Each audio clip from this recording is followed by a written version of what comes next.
And Mary, Mary.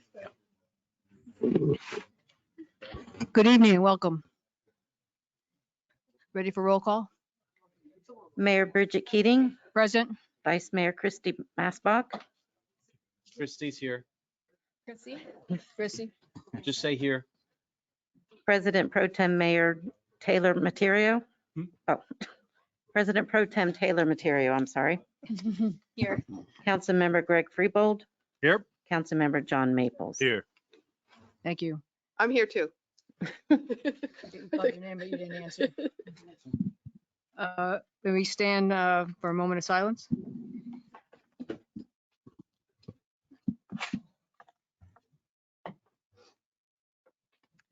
Let us remember the victims of Florida State on April 2025, the Florida State University shooting. Pope Francis, 88 years old, you're young.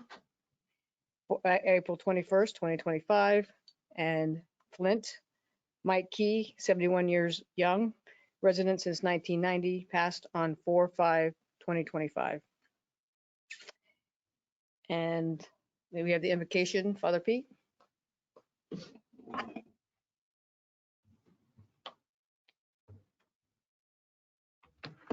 Good evening. Let us pray.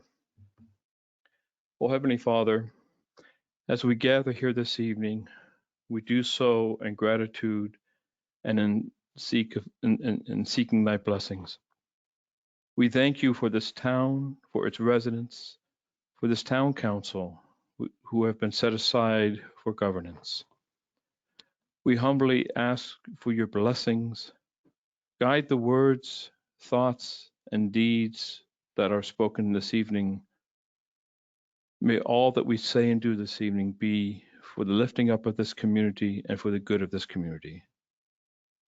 We ask for your continued blessings upon our law enforcement and first responders and all those who strive to make this a community a better place to live. This we ask in thy most holy name. Amen. The Pledge of Allegiance. Pledge allegiance To the flag of the United States of America and to the republic for which it stands, one nation, under God, indivisible, with liberty and justice for all. Thank you, Father. Do we have any audience comments?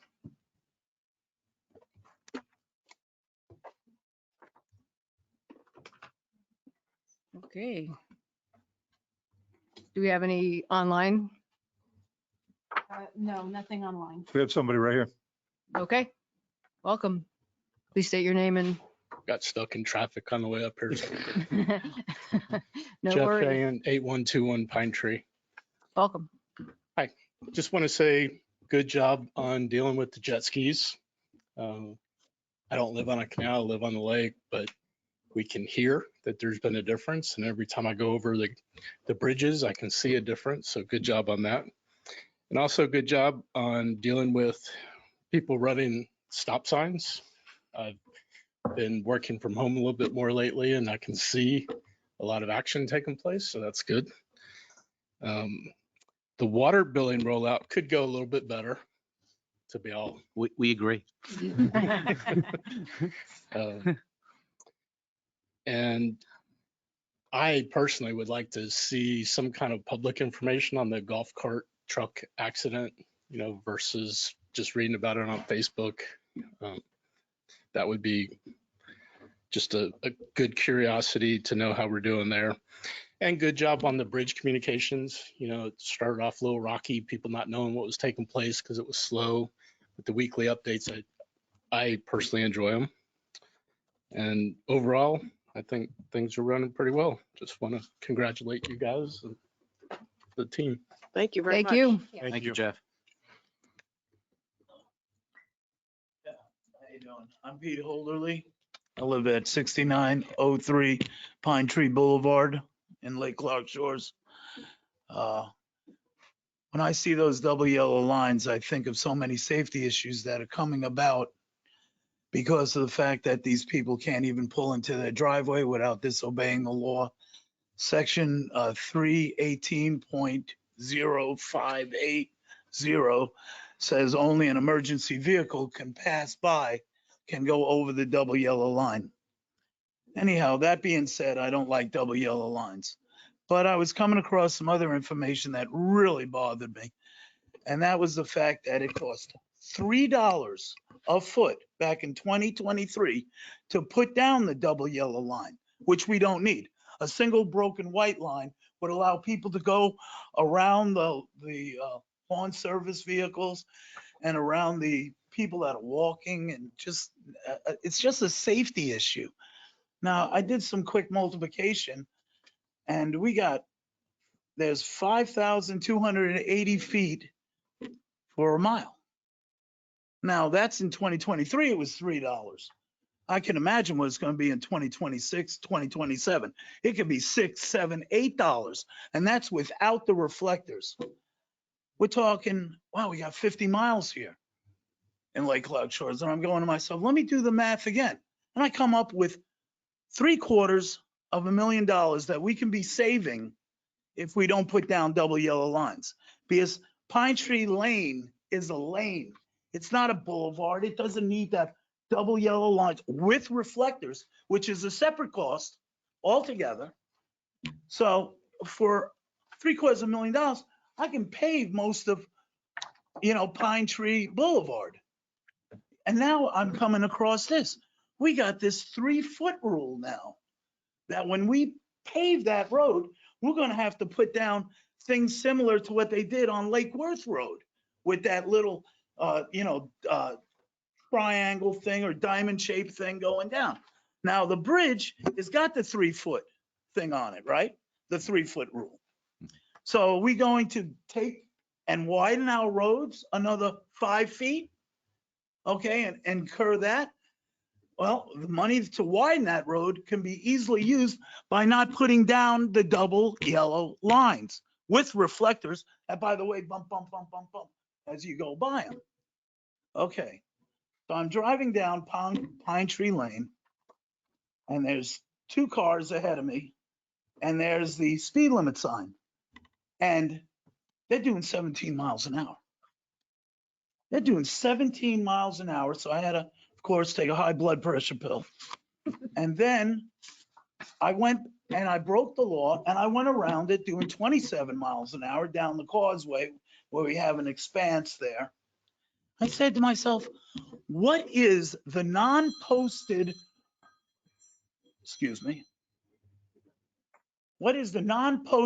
minimum speed limit in Lake Clark Shores? The answer is we don't have one. What is the non-posted minimum speed limit? It's got to be posted. You got to make one up. Okay, when you're at a stop sign, do you stop for 1, 2, 5 seconds, 10 seconds? More high blood pressure pills.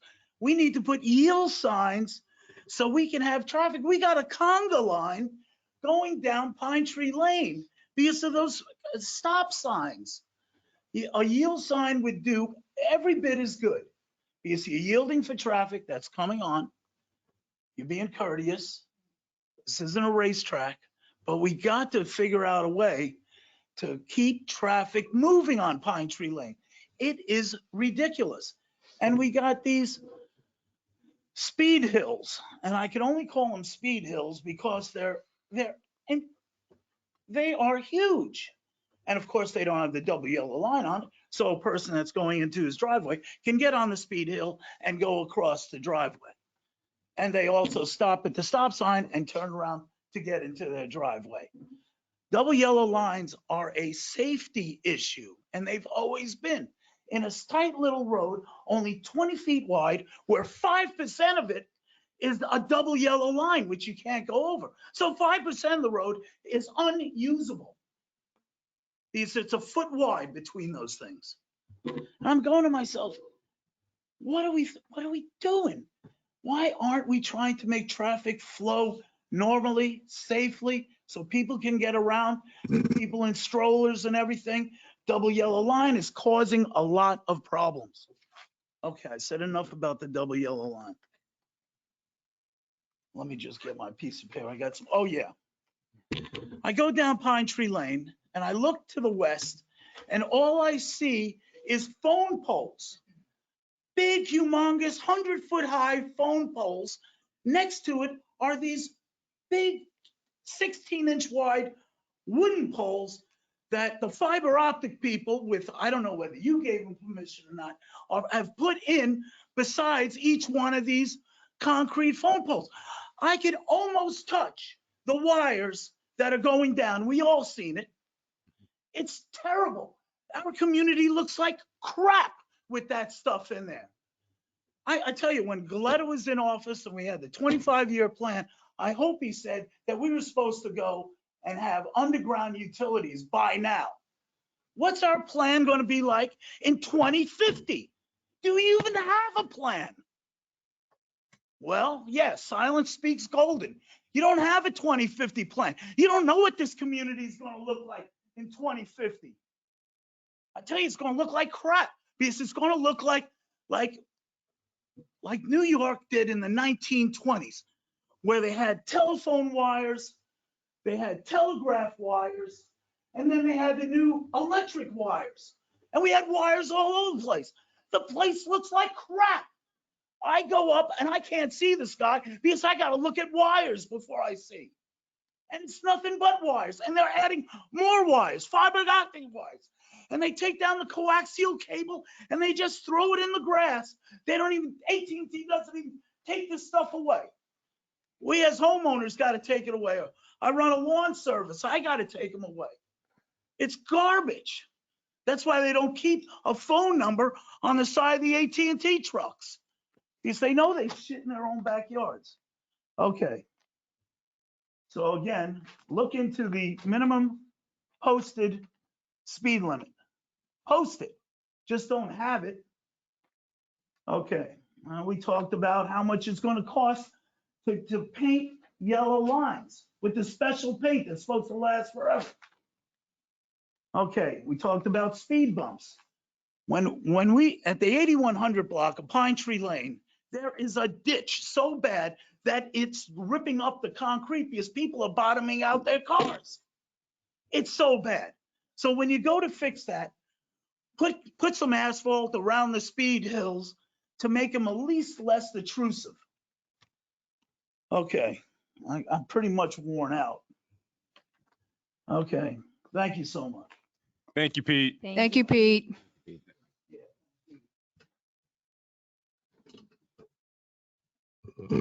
Any other audience comments? May I have a motion to approve the agenda? I'll make a motion. Second. So moved.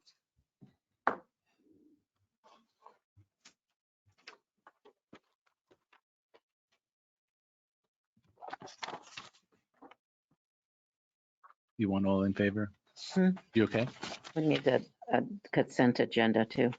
Motion for the consent and the, Yes. Okay. May I have a motion to approve the consent agenda? So moved. Second. All in favor? Aye. Does anybody have any opposition to the presentation for Christine for both meetings, The CRA and the CRA and the town, the audits? So moved. Welcome. Good evening. My name is Christine Olran. I'm the audit partner that oversaw your financial statement audit for fiscal year 2024. If you're in the printed statements, if you look at the full town statements, I'm going to be on page 24 if you want to follow along. So you did receive a clean audit opinion, which is the opinion that you want to receive. If you're looking at the general fund, if you're comparing one year to the other, your revenues were up 552,000 compared to last year. So the reasons for the increase were primarily property taxes increased due to higher property values. You had more interest, you had an increase in your fines, and you also had an EPA grant for 112,000 that you didn't have the prior year. Your expenditures were up 365,000, Most of that was the purchase of body cameras for the police officers. That was 196,000 of that. And you also had more debt payments, which might sound odd because you don't have traditional debt, but it is for your subscriptions for your IT. So a few years ago, the accounting standards changed, and if you're used to company statements, you will never see this in a company statements. It's a fun little government accounting rule. So if you have subscription-based information technology agreements that are longer than a year, you record it like you would a capital lease. So then there's an asset and a liability. So then those debt payments show up as debt payments for that subscription. So you entered into some of those agreements this year for subscriptions longer than a year. So you're seeing an increase in debt payments, which looks odd because you stop paying, they cut off your subscription, but that's, they wanted to show them. So you ended up with a positive change in your fund balance, which is similar to like your reserves, your equity, what's left over of 441,000. So if you're looking at the health of the town, if you looked at what you have in your unassigned fund balance in terms of how many months of expenditures you have approximately 7 months worth of expenditures. So the Government Finance Officer Association recommends having at least 3. In Florida, with all the hurricanes, you probably want to have probably closer to like 5, because FEMA takes a really long time to pay you back. I'm sorry to cut you off. Yeah. Mayor, if I may, Yes. you said it's recommended that we have 5 in reserves? 3 is like the bare minimum you want to have, but we have hurricanes and FEMA takes at least a year, if not 2. Reimbursements? Yeah, so it's probably good to have more, and you have 7. Right. Yeah. Perfect. Thank you. And then in terms of budget, management kept you under budget. You're about $1 million under budget for the general fund. I'm sorry, you said we're $1 million under budget? For expenditures for last year. So your final budget compared to actual, you came in $1 million under. The next column over, if you're looking at your CRA fund, you had an increase in your revenues by 53,000 for increase in your property taxes. Again, the higher property values. Your expenditures were very flat. So you ended with a positive increase of 130,000 to your fund balance. Then you have your non-major funds. This is your surtax fund and your forfeitures fund. So they're combined together because they're not large enough to be by themselves. So your revenue overall was up 58,000. Half of that was higher interest in the surtax fund. And then you also got 30,000 in forfeitures from the county this year. And then your expenditures were down because last year you had a stormwater infrastructure project in the prior year for about 90,000 that didn't occur this year. So overall, you have an increase of 276,000 in your non-major funds. And then if you go 4 pages further, if you want to look at your enterprise fund, that's on page 28. So this one is on your full accrual basis of accounting. So it's slightly different because it's supposed to be self-funding. If you looked at the revenue this year compared to last year, overall, it's down 500,000, but that's because you had a 700,000 CDBG grant for the enterprise fund that you didn't have this year because the project completed. Your charges for services were actually up 132,000. And then your expenditures were up 410,000. Most of that was because the purchase utilities were up 240,000 because the Lake Worth sewer rates increased. And then the other is your OPEB liability. You had a new actuary this year that calculated your OPEB liability. That's other post-employment benefits. So your implicit subsidy of retirees, the expected amount increased. So then that shows up as a higher expense in your enterprise fund. So he assumed that a lot more of your retirees would use it than the previous actuary did. So you ended up with a use of your net position of 425,000. I'm happy to report the finding we had last year was cleared and we did not have any new findings this year. So Joe and everyone at the town did an excellent job this year in keeping everything clean and straight, making sure they had all the proper internal controls and segregations as they could. Any questions? No, Okay. thank you. Thank you, Christine, and thank you, Joe, Thank you, staff. and staff. Thank you, Christine. All right, there's no quasi judicial proceedings, no public hearings, unfinished business.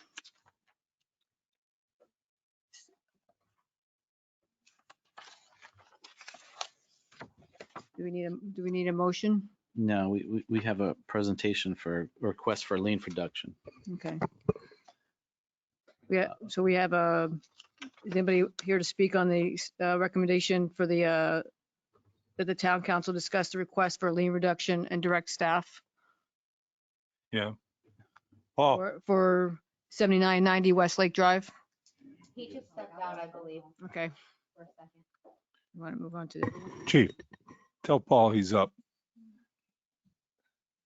Please.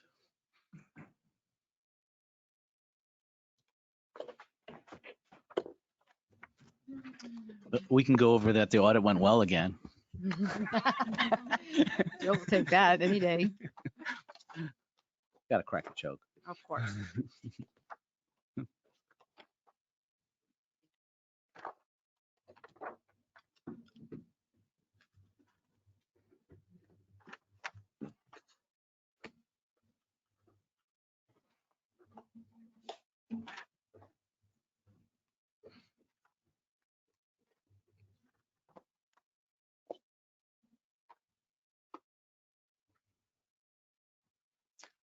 Welcome. Good evening, Mayor, Vice Good Mayor, council members.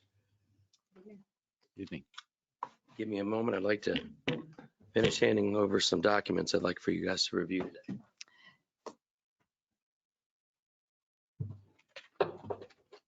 So these are all the same. So 1, 2, 3. Thank you. 6. Let me see what this is. This one. Thank you.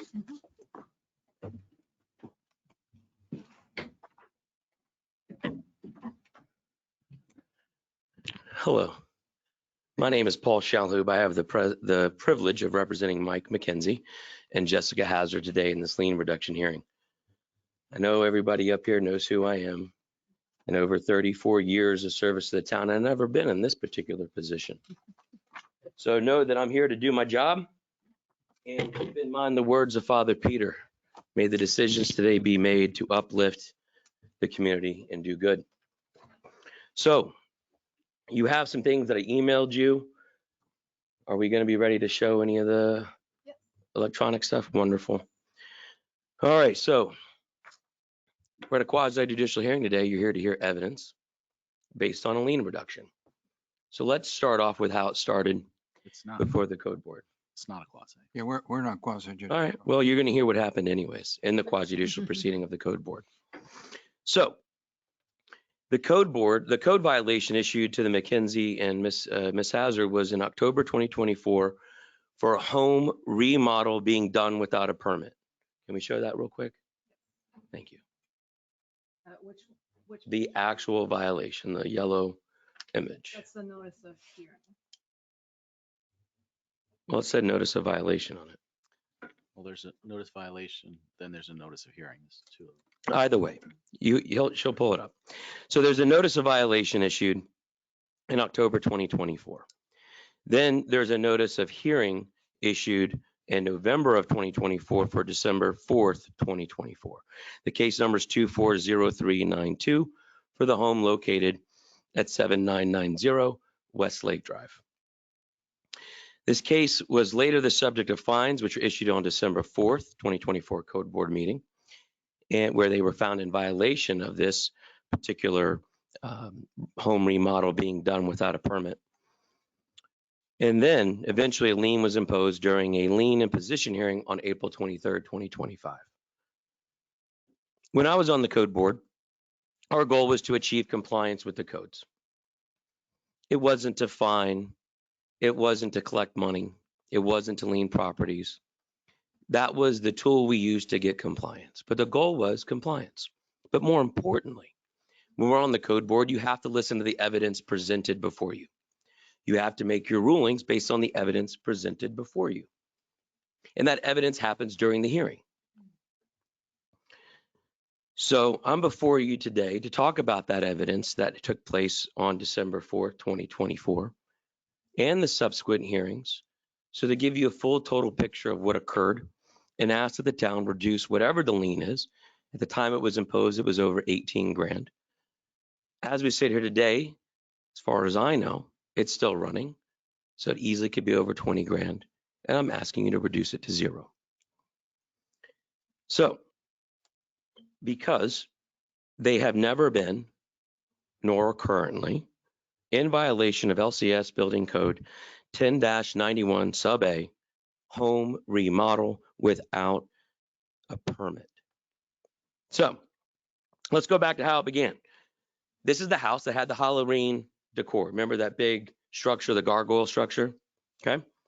So that was erected. Somebody said, hey, there's no code, there's no permit for that. So the building official goes and inspects it. His name is Manny. Manny inspects this and he sees work going on inside the home. So he asks for this door to be open. He opens the door and he takes a photograph. He was with Hybrid at the time. The photo, can you pull up the photo real quick? Thank you.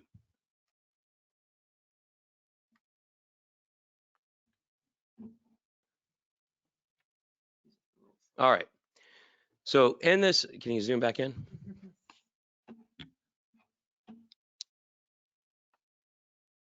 That would have been the old TVs. This is the new TVs. We got a lot of screen we can zoom in. Yeah. She'll get it. She'll get it.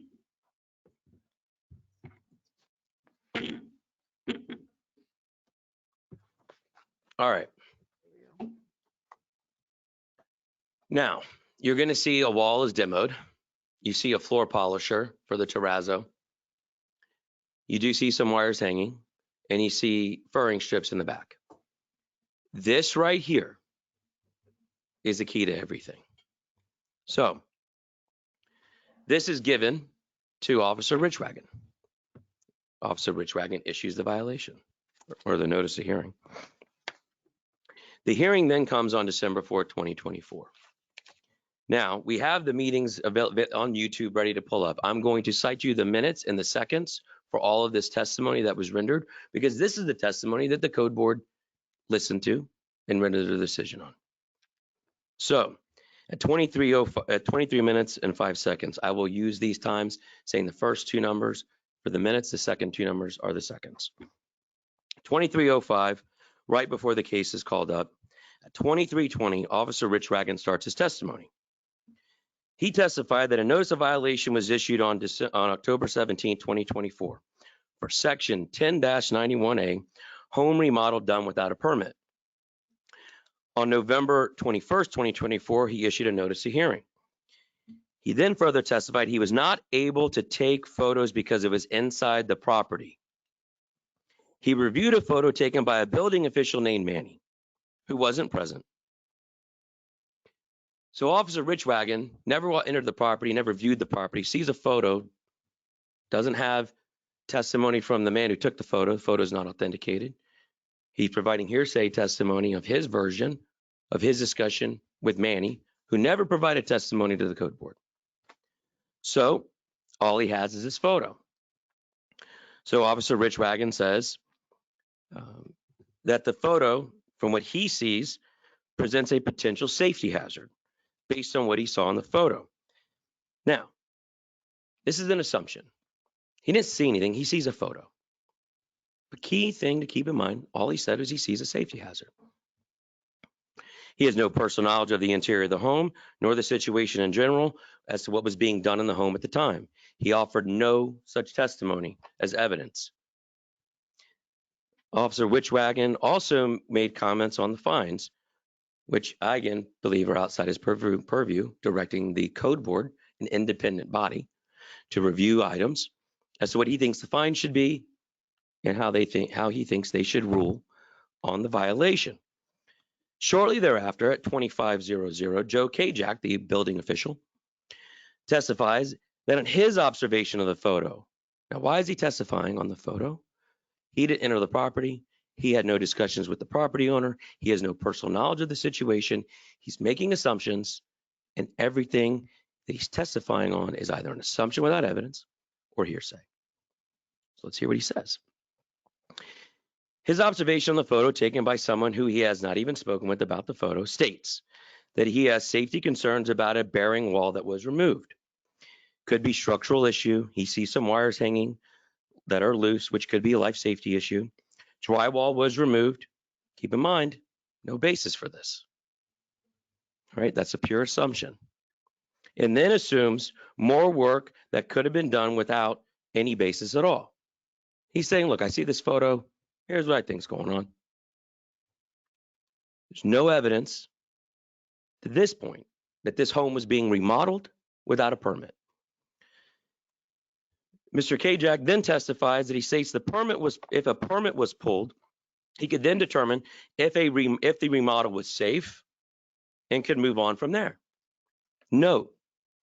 Still at this point, neither of these two witnesses testified at all that either of my clients were performing a remodel of their home without a permit.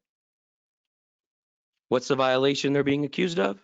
Remodeling a home without a permit. So far, no testimony on that. So what happens? Mr. McKenzie, Michael McKenzie, gets up and testifies at 28:44. At 29:44, he testifies he did not think he would need to pull a permit to take down a half wall, as it is not a load-bearing wall, based on his review of the plans and his intimate knowledge as a certified contractor. He then further tells the board, tells all of them, all he did was remove a wall so that the guy who was working on his terrazzo floor could finish polishing that area of the floor. And that he was working at one point in time with a kitchen contractor to retain them to do the kitchen remodel design so he could then get a permit to do so. He never would have imagined he needed a permit to remove a half wall that was not original to the house. Again, at this point, the only testimony and evidence provided is that a wall has been removed, which we all know is demolition. So, at 31:25, Melissa Espinosa, the building official, testifies that a permit was needed regardless of whether the wall was on any plans or permitted prior to him purchasing the house. Okay. At 32:22, Mike testified there was a company he was working to contract for the kitchen, which fell through, and his plans to move forward were put on hold until he could get this issue with this violation resolved. He further testified, again, that nothing has been done to the house since the violation was issued. At 32:51, and this is important, board member Moody asked Mike why he has not applied for a permit since he received the violation in October, to which Mike said, "What permit would I apply for? To remove the wall?" And board member Moody said, and I quote, "An interior demolition permit, I guess." So far, no remodeling discussion, despite the violation. Still no evidence of remodeling. We have a code board member acknowledging she guesses it would be a demolition permit. Mike then stated he was under the assumption he would just get a remodeling permit when he went to go do the remodeling, which he wasn't ready to do. At 33:38, Mike explained how his kitchen contractor again fell through and asserted that all he seems to need is a demo permit for this little wall. Mike goes on to state that the only issue that everyone can see in this photo that has been taken down is the removal of this wall. So if he can get a permit to remove, the wall. Now, Miguel Espinosa, code board member, then states that that's not what he sees in the photo. Okay. He says he sees him doing a kitchen remodel. Now, it's a photograph. Interpret a photograph however you want. But the photograph on its own is not evidence of a remodel. And up to this point, there's been no evidence provided by testimony that there is a remodel. All the testimony is contrary that there's a remodel going on. In fact, he's continuously telling the code board, I want to get a remodel. I'm not ready yet. I'm trying to resolve this issue. What I tried to do before fell through. All I did was remove this little wall so my guy could polish the terrazzo floor. So, without any basis, Mr. Miguel Espinosa, other than the demo work to the wall, and Mike's testimony says that he removed wood paneling. So he says he's removing drywall, I believe, but all that was removed was wood paneling. That's on the back wall. At 35:03, Miguel then states, unfortunately, their focus is on the wall. Interesting. Another code board member acknowledging the issue is the wall. He also states, but it's only because they want you to go down the path they want you to go down. Now, the code board's job is to listen to evidence before them on a violation, not predict the future. This is not his role at all, predicting the future. All he heard at this point was testimony and what he's seen in a photo by the code officer and building official, neither of whom who testified remodeling was going on. The only testimony and evidence was that a demo of this wall was done and he removed some wood paneling, which doesn't require a permit. At 3545, Mike again testifies that when it comes to the point of remodeling the kitchen, he will get the permits. Then Miguel asks Mike if he spoke with Melissa at the building department, and what did Melissa say to him? Mike goes on to state that the majority of the discussion was about the Halloween decor and violation that was issued in conjunction with this one in the front of his property. There was very minimal talk about the remodel violation. She said he would have to pay 3 times the fee for the remodel permit. For close to 5 minutes, the building official's husband, who is Miguel Espinosa, took over the conversation and asserted they, being the town, I would presume, just wants him to comply. And they don't care if it's a load-bearing wall or not. He goes on to state that this is what happens when you get caught with your hand in the cookie jar. Just comply. Yet no evidence was ever submitted that Mr. McKenzie and Ms. Hazard were remodeling. And for whatever reason, he was talked down to that way by the code board member. Despite no evidence, this man was remodeling his home. At 3742, Mike states that it was not his intention to start a remodel when he took the wall out. It was just so this guy could buff the terrazzo floor. You guys seen a theme yet? At 3744, Miguel states, let's not make a mountain out of a molehill. I couldn't agree for the first time with Mr. Espinosa more. Because despite this being his intention, and possibly and likely the intention of every code board member, they fabricated a molehill and they turned it into a mountain of fines.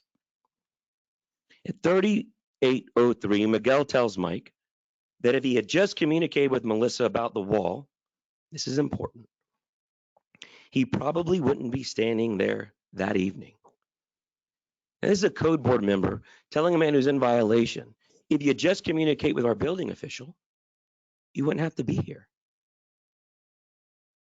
That plays a role in the next set of facts. Let's keep going on. Now,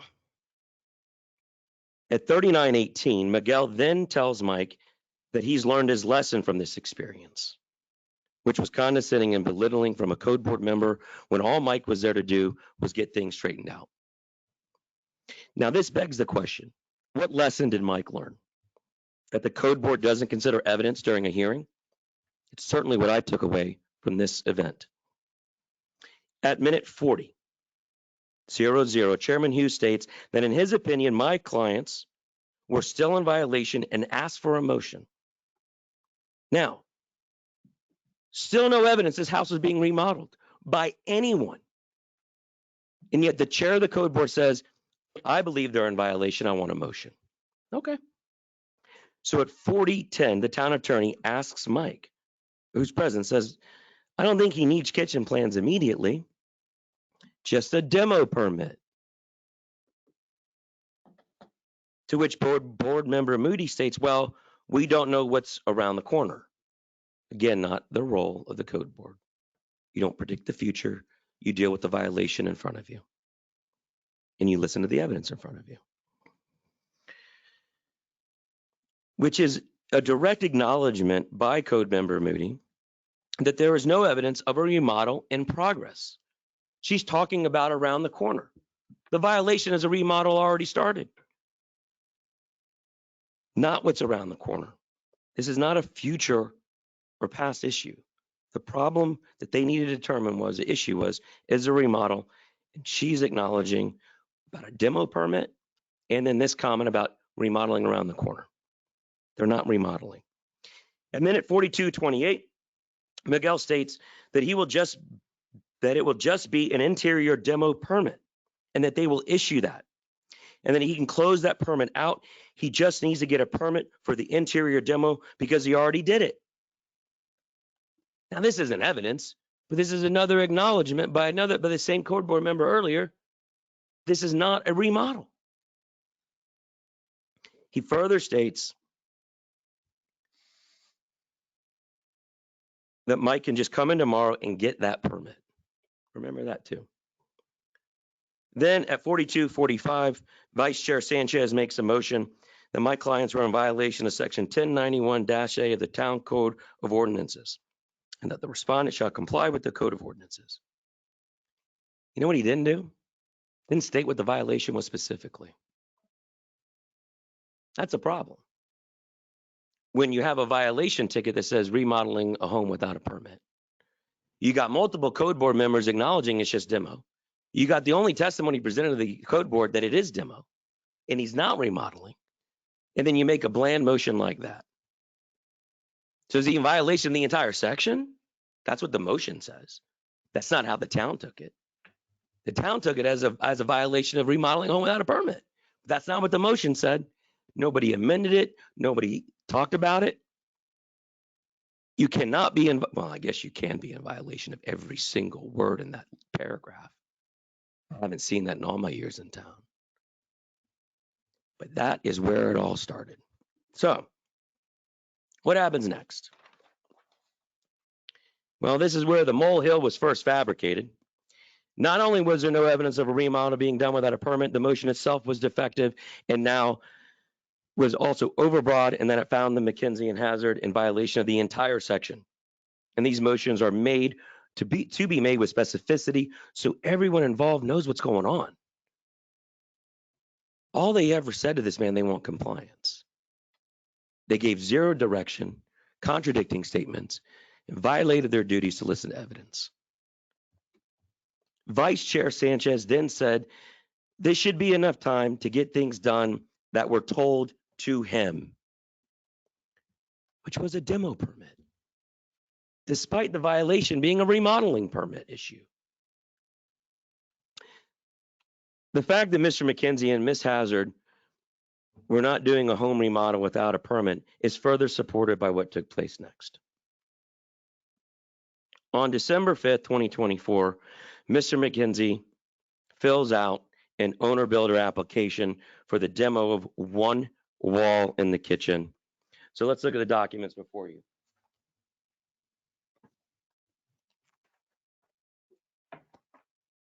You go, this is the first page. All right, you guys see it?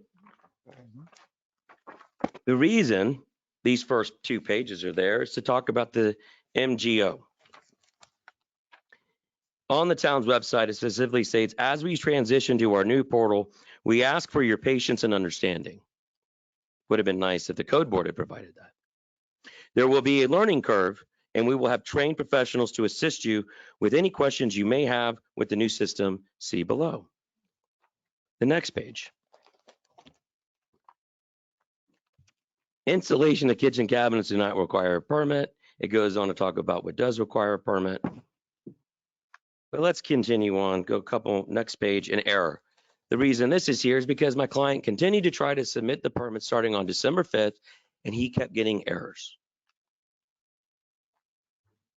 So, if you go to the next page, you see that he filled out this permit application checklist.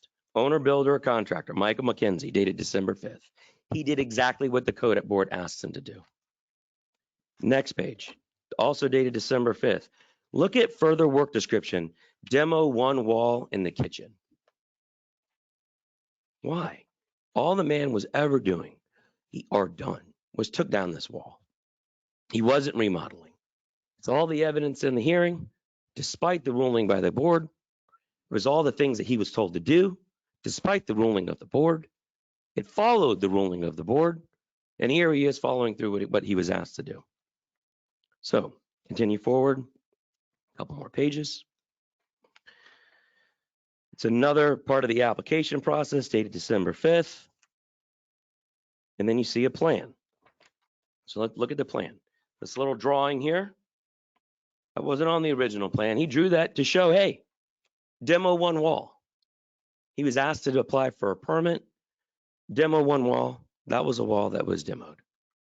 Pretty straightforward. despite the straightforward nature of all this. Here we are, next page, email dated January 6th and January 8th. Mike McKenzie emails Melissa Espinosa, and I don't have the quoted text there, but he says not working. This is in reference to the CM or the CMGO or whatever it's called, MGO. 2 days later, Mike McKenzie follows up at 8:57 p.m. I have not received a response. Remember, the notice on the town's website says, contact us. We're happy to assist to help you. Please be patient and understanding. January 9th. This is an email from Ms. Espinoza to Mr. McKenzie. If you need help, you can call the MGO helpline. Well, that's not really helpful, is it? You're dealing with the town, you need assistance, you're trying to get this done expeditiously, and now you're told to call a helpline. Okay. She certainly could have done more, but that's not the point. January 9th, 2025. Go to the next page. January 16th, 2025. This point, Mr. McKenzie has enlisted his permitting secretary at his office, because he is a general contractor, to assist.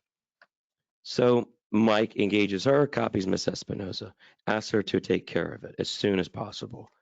Next page, January 17th email. Anna replies, copying Ms. Espinosa. Will do my best, Mike. Can I get a contact number and address, please? Go to the next page. And this page is very important. Tell you what, before I read that page, let's look at the code that was violated, allegedly. 10-91, building permits required, sub A, application. Within the boundaries of the town, any owner, authorized agent, if it may please the council, I will fast forward to the most important part. Go down to the second to last line.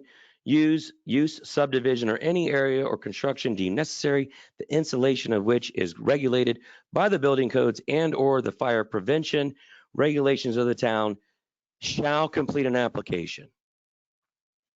That's it. So how do you comply with 10-91 sub A? You complete an application. Okay? That's how you comply. That's all it is. The whole section. Sub A. Just comply.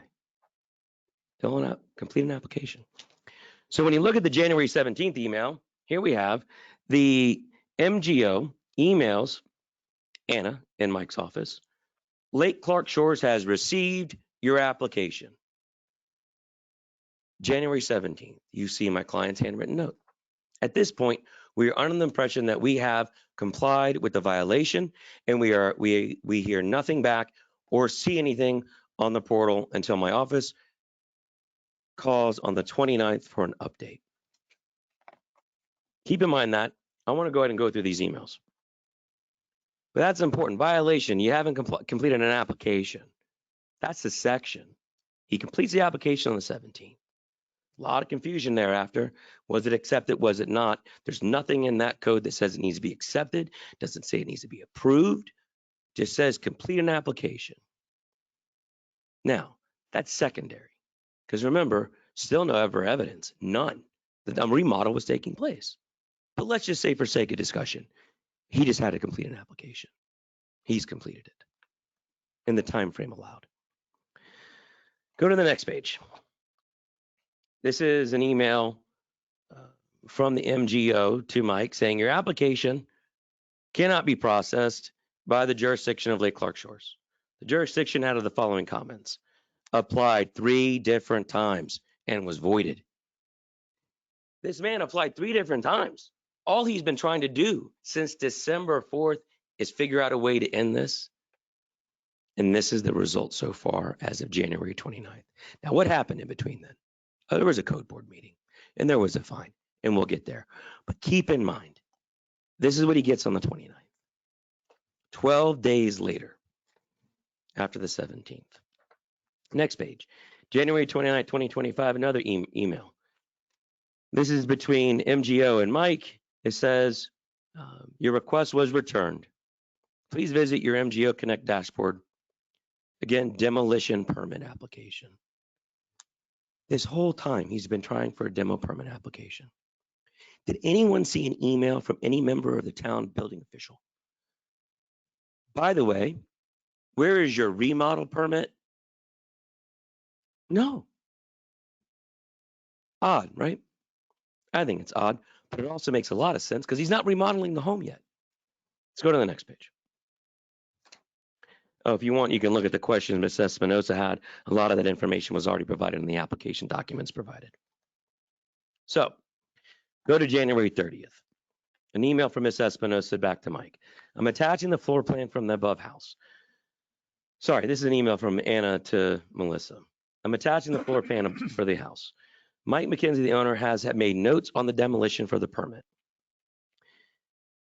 Will these documents suffice with what the city requires? And she lists the requirements. This is January 30th. Okay.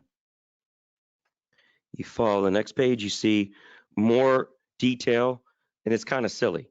Original wood paneling on wall was removed. This is not a permit thing. Okay. They're tacked in with finishing nails. Wall from floor to ceiling removed. This is the demo wall we've been talking about. Okay. Countertop height wall removed. There's the PAPA plans they asked for. We're back under the application dated December 5th. Keep going past the application, December 5th. Fast forward to the January 30th email. Again, this is from Mike McKenzie to Anna copying Miss Espinosa. Good afternoon. To clarify, the intent of this email is to eliminate potential further delay before we get these uploaded onto the GMO website, CMO, whatever. We have tried multiple times to comply with this unsuccessfully, and the town has now once again turned this into something it is not. Eric has yet to call me, and there is no notice anywhere at the house or hand delivered. Secondly, I've hired a window company to replace all the windows and add sliding glass doors in the back room where the paneling was removed. They will be applying for their own permit. I'm letting you know this because this ties into the original wood paneling that was removed.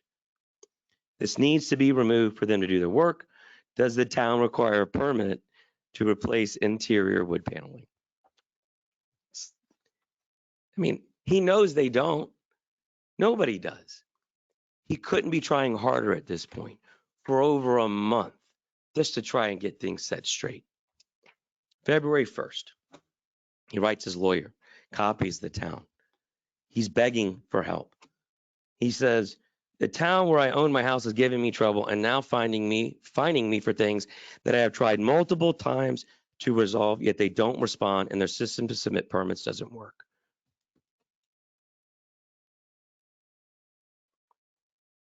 A lot more discussion in there, but we can move on to the next page and the next one. Mr. McKenzie is fighting left and right to try and find out what's going on. On February 3rd, Ms. Espinosa issues an email to Mr. McKenzie. Good afternoon, Mike. I hope this message finds you well. I want you to pay attention to the lack of detail in this email. Last week, I spoke with a young lady from your office and explained the steps needed to resolve the issue at hand. It appears that you have applied for the same permit 3 times. During our previous conversations, I provided you with the necessary information and connected you with Eric from the code department, who could explain how he delivered your letter. Just so we know, there shouldn't be an explanation how a letter was delivered. There should be proof provided to the council as evidence. I mentioned that to you, that you could contact me if you needed any help, but I haven't yet gotten a call from you. I guess emails asking for help don't qualify, but that's okay. Please feel free to reach out if you have any questions or require my assistance. Thank you for your attention to this matter. Best regards. Now, I can't read all this below here, but the below here is still referring to remodeling. Look at the next page. February 1st, again, Mike replies back. I don't remember. I apologize. Next page. February 5th. Melissa emails Mike again. Please convert the attached plan to PDF format. Additionally, the PAPA page is still missing. Kindly log on to the portal using application number, gives it, and attach all the required forms. This was already uploaded. Talk about being patient.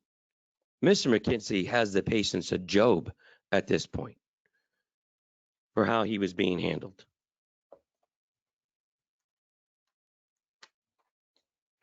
Next page. February 7th, Mr. McKenzie emails Melissa. Please see separate email I just sent with all the documents originally uploaded. Jessica said the permit app wasn't uploaded. Below is a description of what was done. Joe requested this. Please share this with Joe. You'll see this is a theme. Joe keeps wanting more information, more information, more information, more information. You'll see it. We'll get there. He just demoed a wall, guys. That was it. Yet he's providing, again, more information, asking Melissa to send it to him. Now, the reason Joe wants more information is because Joe's thinking the man's remodeling, but he's not. Go to the next page. February 7th. Hi, Michael, from Miss Espinosa. I will upload the application to your portal and also update your scope of work with the list that Joe Kajak discussed with Jessica. February 7th, we're making some really good progress now. Or so Mr. McKenzie would have thought. This comes from now, this is Travel Nursey. That is his wife, Miss Hazard. Hi, Melissa. Here's the email Mike sent you on 1/11 or at 1:11 p.m., which includes the scope of work demolition. This has already been sent. Sending again. Is there a problem with the scope of work contained in this email? This is what Joe and I discussed. A list of what was demoed was to be sent. It's in this email. Remember the vague email? Joe told you what to do. I told you what to do. No specifics in the email. Right there, Ms. Hazard says, this is it. What was demoed was to be sent. No discussion of remodeling because they're not remodeling. So February 10th, Jessica says the scope of work must be included in the plans. Please resubmit. This is from Melissa. Please resubmit the plan with the scope of work incorporated as requested. Once you complete this, email me the revised plan. This has already been done, y'all. So what happens next? Another email, February 10th. Mike McKenzie again asks Anna Maria to please send the scope of work below in the blueprint. I sent you the notes on it and send back to Melissa to ensure it gets uploaded properly. Same scope of work sent again. Here we are, February 10th, Melissa Espinosa to Anna Maria. The scope of work is now included in the plan. Real progress is being made. That's my saying it to you. We are resubmitting the plan with the scope of work incorporated as requested. This is now completed. And at your request, I am emailing you for submittal. This is Anna Maria to Ms. Espinosa. Paul, how long are you going to go on this? I mean, Well, there's over $20,000 in fines. I'd be What? happy to ask you all to make a motion to make this zero. Go back to my original argument that the code board never heard a single scintilla of evidence to basis of their finding. And I'm more than happy to go on for reasons why when you hear it in the later meetings. But if this body doesn't reverse this, we will appeal it. And you all will be paying my attorney fees when I win and your separate attorney, because every attorney that the town employs has been a witness to this. They'll be my first and second witness when we go on appeal. So, look, I'm happy to stop going through these emails for a moment and further showcasing how there was zero evidence ever presented to this council. I'd love to go to the January meeting where the fine was imposed. which your client did not attend. What's my what? Your client did not attend that hearing. And that's okay. Okay, and he didn't attend the next hearing. So I'll talk about the February he did attend, and I can talk about the April meeting. At no meeting was there ever evidence presented to the board for code enforcement of this town that the home was being remodeled without a permit. Never. Let's look at the February meeting. May I suggest, Mayor, maybe this is a good time for a break for you guys to ask questions of Yes, staff? I agree. Sure. Yes. Then Emily, could you pull the picture back up again? Yes. Paul, was this just a counter height? Describe the wall. Sure, I'll show it to you. It's in your packet. So this one here? I think it's a 20 wall.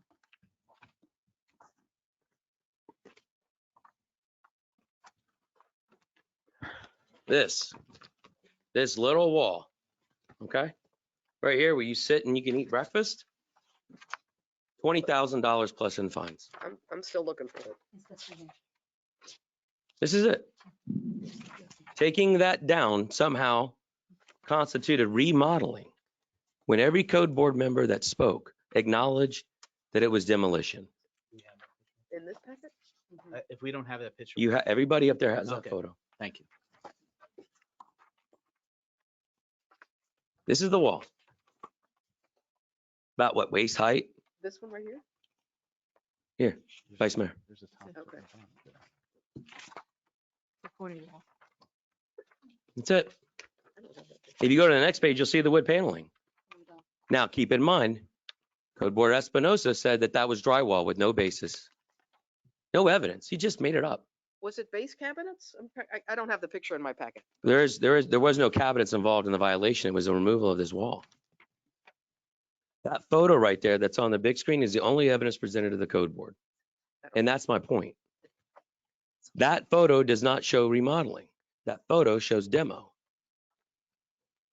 It shows nothing being installed. It shows no movement of anything. Mr. McKenzie even testified that those wires are phone wires. So there's no life safety issue.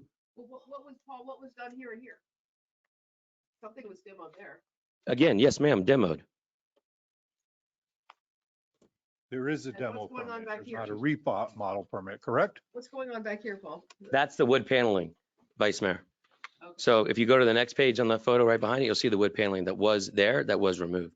From the testimony that you read from the code enforcement board, they specifically give him the direction that he needed to be applying, come down the next day and apply for a demo permit. Yes, That's what you read to us. yes. So from that, he was given specific instructions from the code board, which he, I think, very diligently tried to follow through with numerous times to get his demo application for the permitting, correct? Yes. I mean, if you look at the February meeting, I mean, that just speaks volumes to what happened here. Allow me to show you. Or wait, I apologize. Let's look at the January 22nd, 2025 meeting when the fines imposed. This is very important. May I, Madam Mayor? Yes. Thank you. I'll stop and if does anybody have any more questions so far on what I've talked I'm trying about? to figure out Sure. how this correlates to what we're seeing up there, or in that picture, how this picture correlates to that one. Where Okay, the rip- sure. the I'll show you. The edges of the broken wall there. I don't know about the edges on the other side of the wall. I'm just telling you, this is what was demoed. So The stone wall. why is wall broken on both sides there? I don't know. But to your point, that's demo. That's not remodeling. Right. That's all the photo ever showed was demo. Right. I certainly. And that's very key. And I think one of the things that you brought up, which was an ongoing topic of conversation when I was on the code board, is that our goal is to get people into compliance. Our goal is not to necessarily use this as a form of punishment, right? It's to get people into compliance. So he was told by the code board, it's documented, correct? You read that? Yeah. One?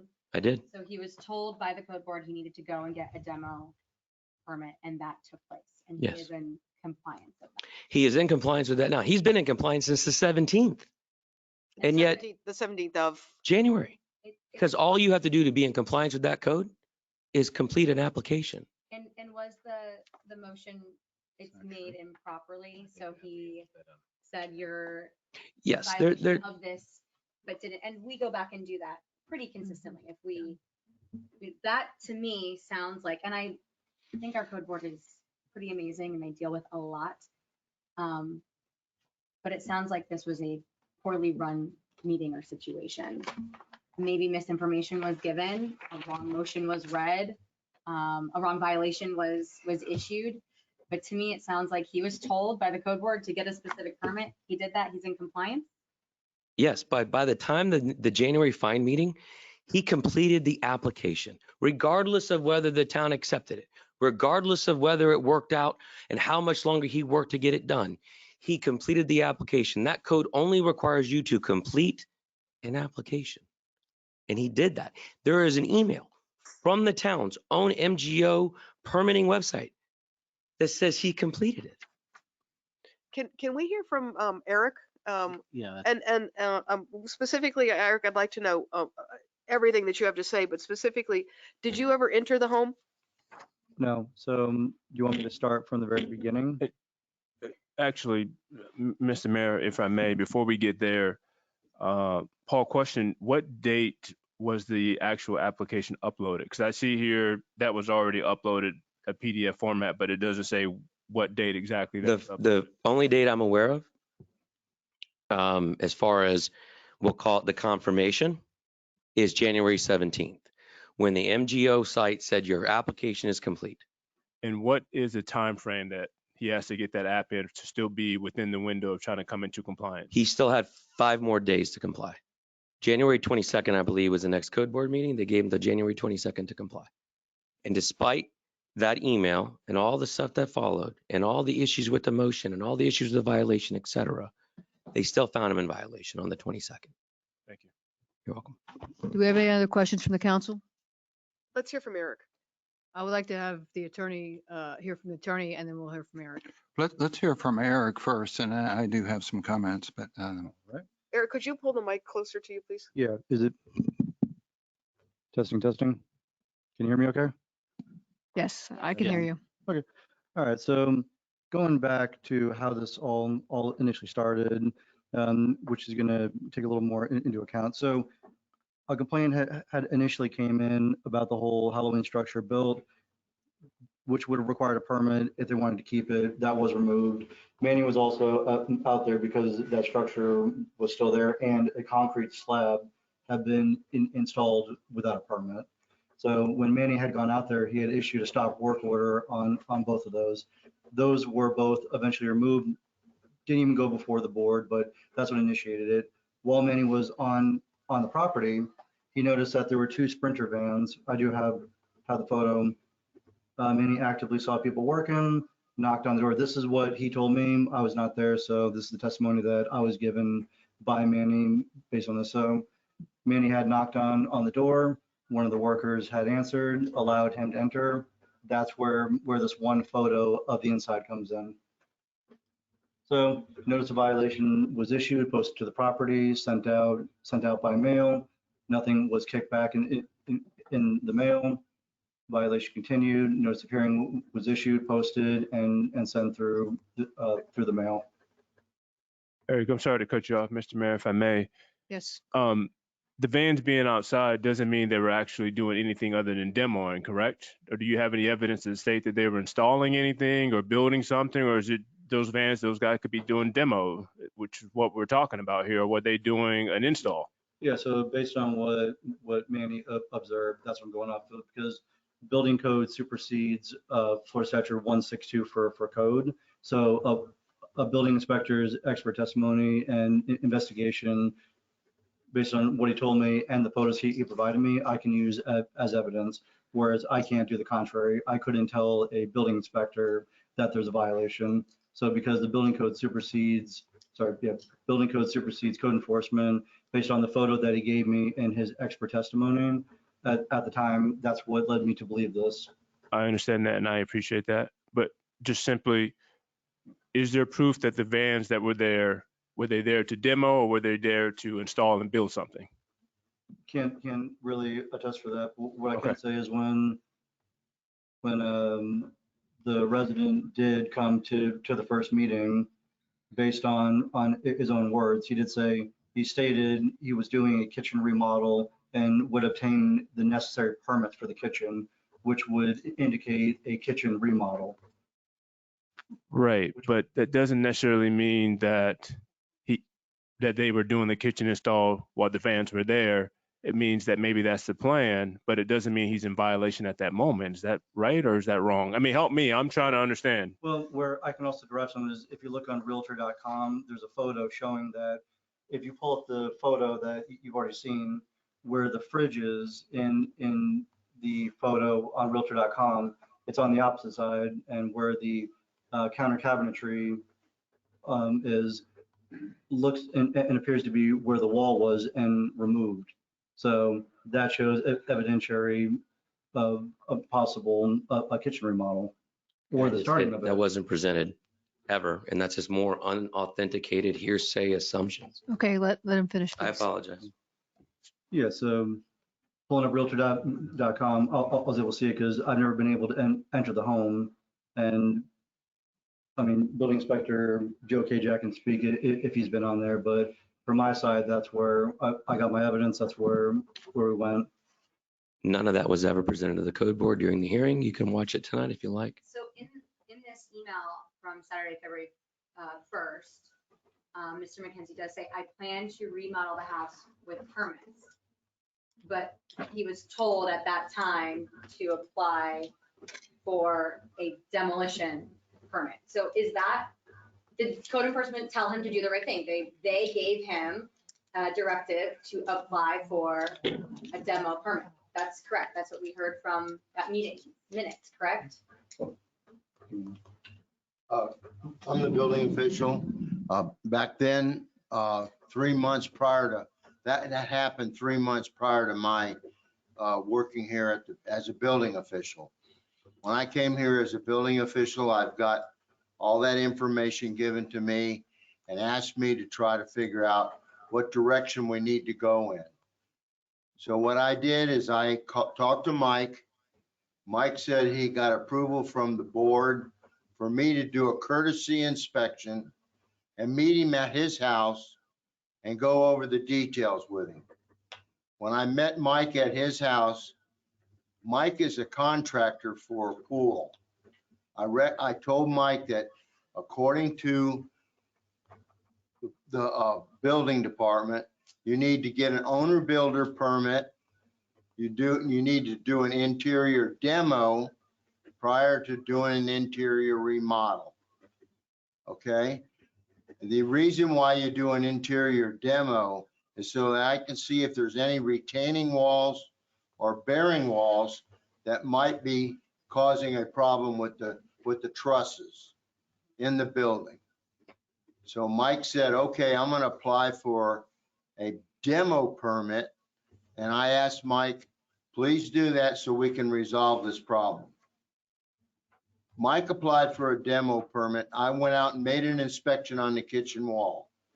During our conversation, Mike said, Joe, I'm hiring a window contractor. As you look in the back of the picture where the paneling was removed, Mike told me that he was gonna knock those walls out in the future and put in sliding glass doors. And I said, fine, Mike, that will work out fine with me, but the window company has to pull a separate permit, okay, in order to put those in. So I told Mike, and it's documented in the paperwork, I told Mike, I'm going to give you a demo for your kitchen wall because it's it's structurally solid, and I'm going to give you a partial on the back. I'm trying to straighten out a train wreck and justify his direction. And Mike can be a witness because he knows at the board that they asked me to do a courtesy inspection. And I did that to try to justify all the confusion. And supposedly we got on the right track. Mike I don't know if he pulled the owner builder permit, but he's not a licensed contractor to do remodeling. So if he pulls an owner builder permit, and I told Mike about the electrical lighting, the wires that were hanging loose, I said, Mike, you need to pull an electrical permit. Mike pulled an electrical permit after my courtesy inspection. Mike pulled an electrical permit, and I don't know at this time if he pulled an owner builder permit, but that's the only way you can justify this situation. The other inspectors prior to me, there was 2 or 3 inspectors that are building official. Manny is not a building official. Manny, I worked for Hybrid before I came to work here. I worked for Mike Christoffel at Hybrid. Manny is a code enforcement officer. He is not a building official, just for point of clarification, okay? I saw the pictures that he took.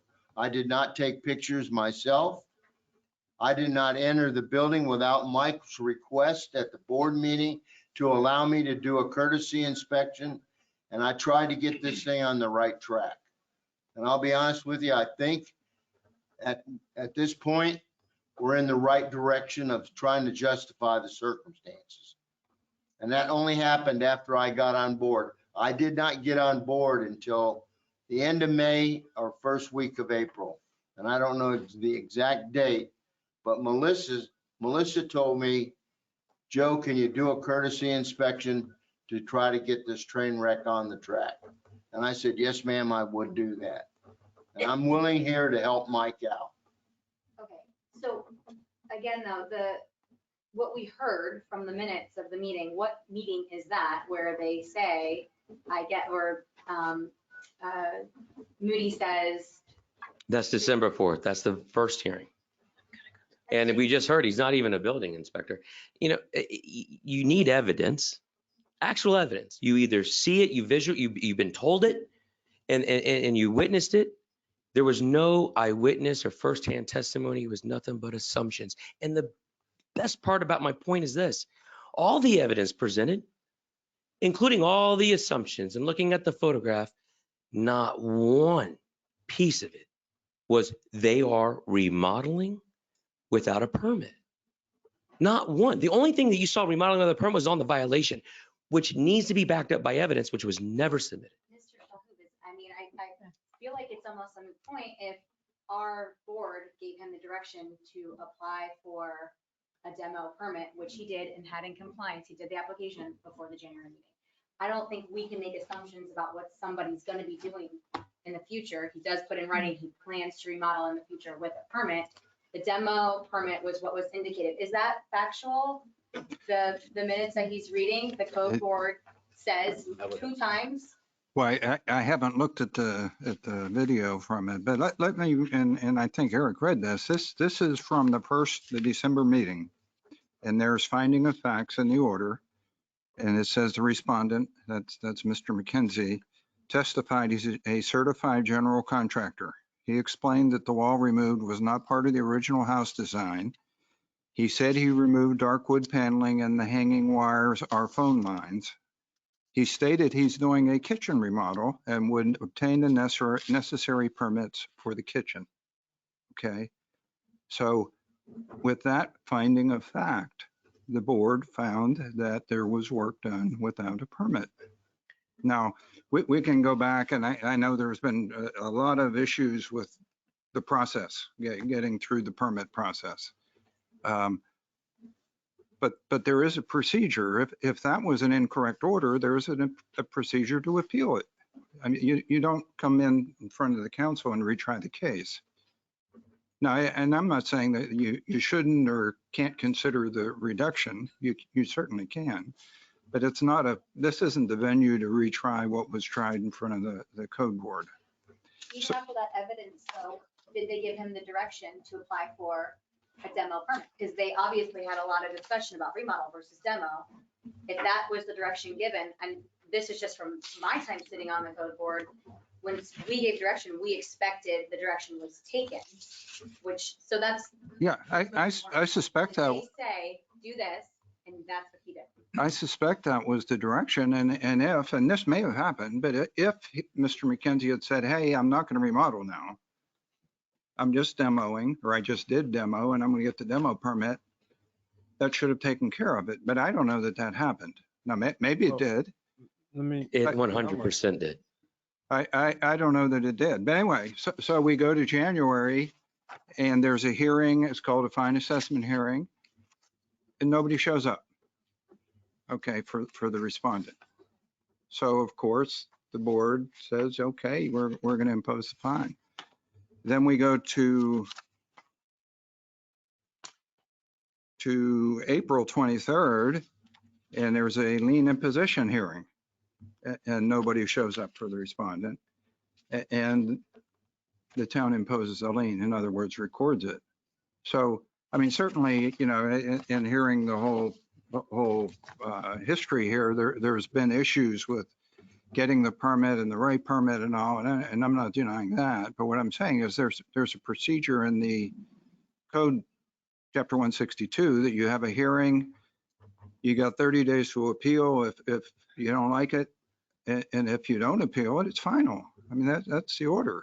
And all of these orders, you know, went through that process, and I think Eric can can verify there was proper notice given for each hearing and all. But again, that being said, that doesn't mean you can't consider reduction of the fine. So he was 5 days, had 5 days, had the demo permit, all is good. Correct. And again, remember the comments made by Mr. Espinosa during the first code board hearing. If you had just communicated with Melissa, you could have avoided having to be here.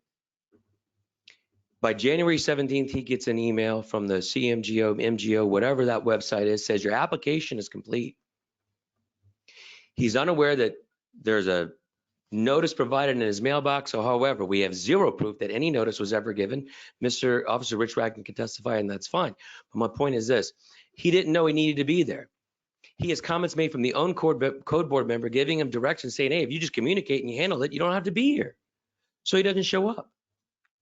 And then but if you actually look at the January 22 meeting, I can go minute by minute and explain what happened. I think we understand the timeline. I think everything we've got the point of what had happened. And then he gets into compliance, Madam Mayor. He literally, he's like, come over, please. In the February meeting, wasn't on the agenda. They let him speak. Send him over to my house, please. I have the demo permit. Please send him to my house. He sends him. He passes the demo permit. Final inspection, it's in your packet. They still find him in violation. Why? Remodeling without a permit. I mean, it's absolutely crazy, y'all, that this has escalated to the point we are here. I'm not trying to retry the case. I'm trying to ask this council to treat this resident fairly, to uplift him, not put him down. He didn't do anything wrong other than innocently taking down this little nook. And that's it. And then everything else was done wrong by the town code board, and the evidence, et cetera. And here we are now. Okay. And I'm simply asking for a reduction to zero. Okay. I have a question for the attorney. Does would he be considered in compliance just by filing for an application? Or does he only become into a compliance when he actually receives the permit and the application has been processed? It would be my understanding that you need to obtain the permit. Because, and I'm not saying that the application here was defective or not, but if somebody gives you half the plans and the building official can't issue a permit, you don't get your permit. You know, there's usually back and forth. I read it. I read it. And you can look at it in your Muni code. I have it right here. You can read it. It's straight from your Muni code that was sent to me by the deputy town manager. This is the actual language. This is the actual language. I just simply copied it or selected and it. Why don't I just pass this to the attorney and he can take a look at it? If you want it to have been something else and the town council wants it to state, obtain the permit, et cetera, then amend the code. But the violation is that code. The violation was improperly entered and he complied when he completed the application. I'm going to make a motion that a request for lien reduction at 7990 Westlake Drive be granted for $0. Do we have a second? I'll second that. I'd like to vote on that, but I'd like to hear what you have to say. Yeah, let me give me a moment to read here.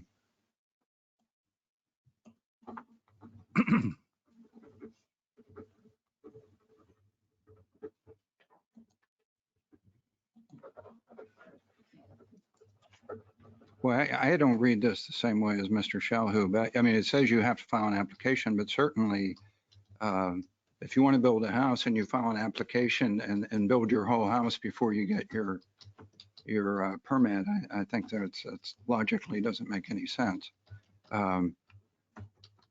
So the citation, and again, I don't want to go around and around on the citation, but it was for remodeling without a permit. So filing for a permit, in my mind, does not get you compliance with that, whether it's a demo permit or a building permit.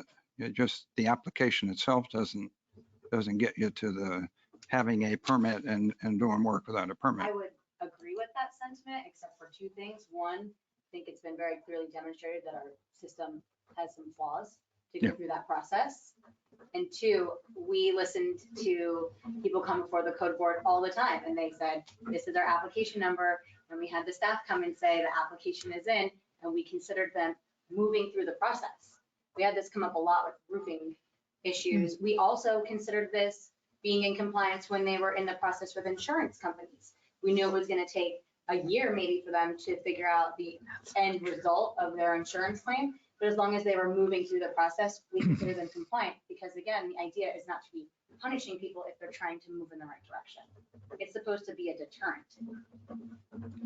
Okay, we have a motion made. Do Could we I have? one more comment? Go ahead. Mayor?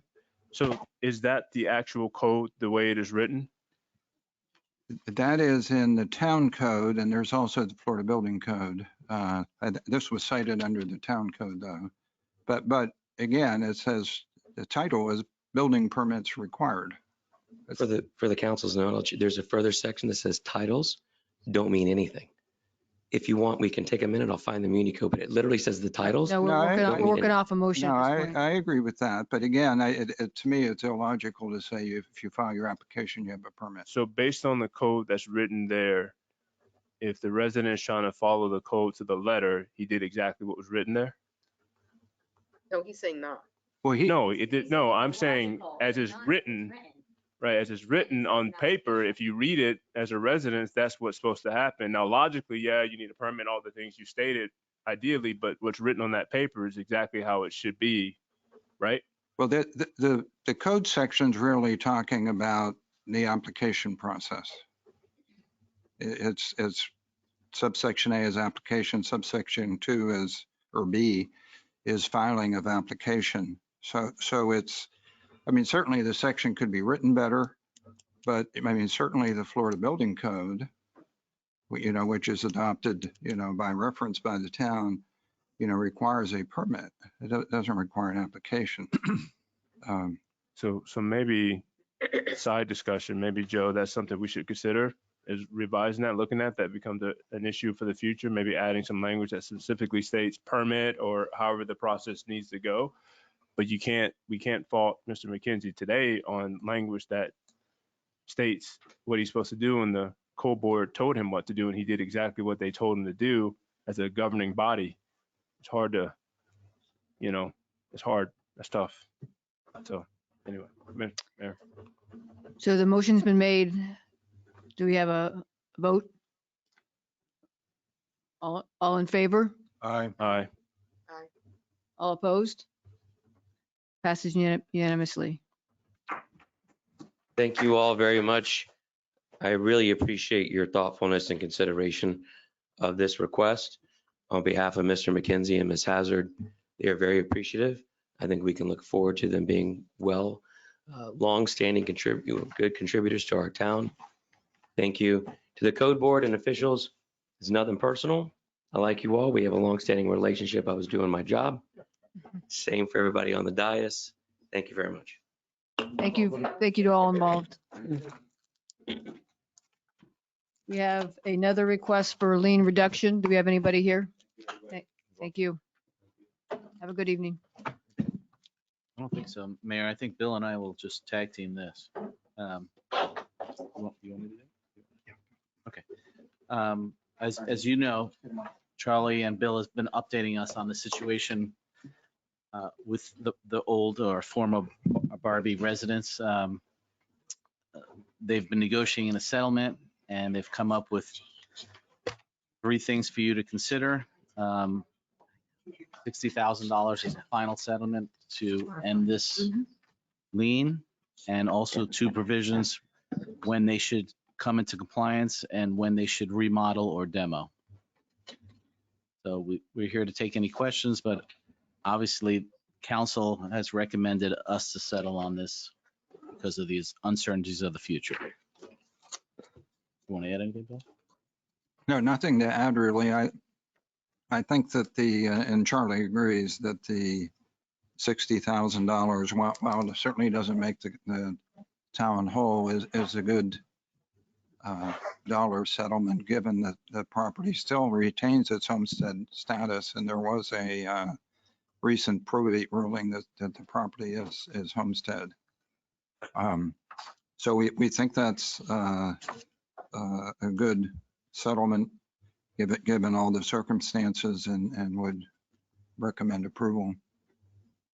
I think it's incredibly generous, and I think that having seen that property, I, that said, I understand all the circumstances behind it, and I think that we should approve it with a proviso.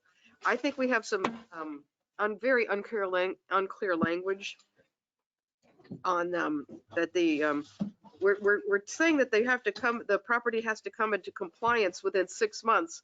And then in the very next sentence, we say they must pull a permit or to demolish or renovate within 12 months. Obviously, the permit has to come, our timeline is not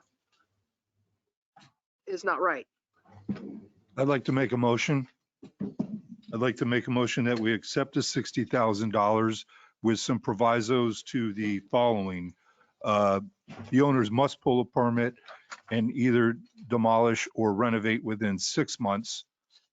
And they must do a rodent mitigation, giving proof to the town that this has happened for at least, I would say 90 days. It's a terrible thing that these residents have had to live with. We've been dealing with this for over 20-something years.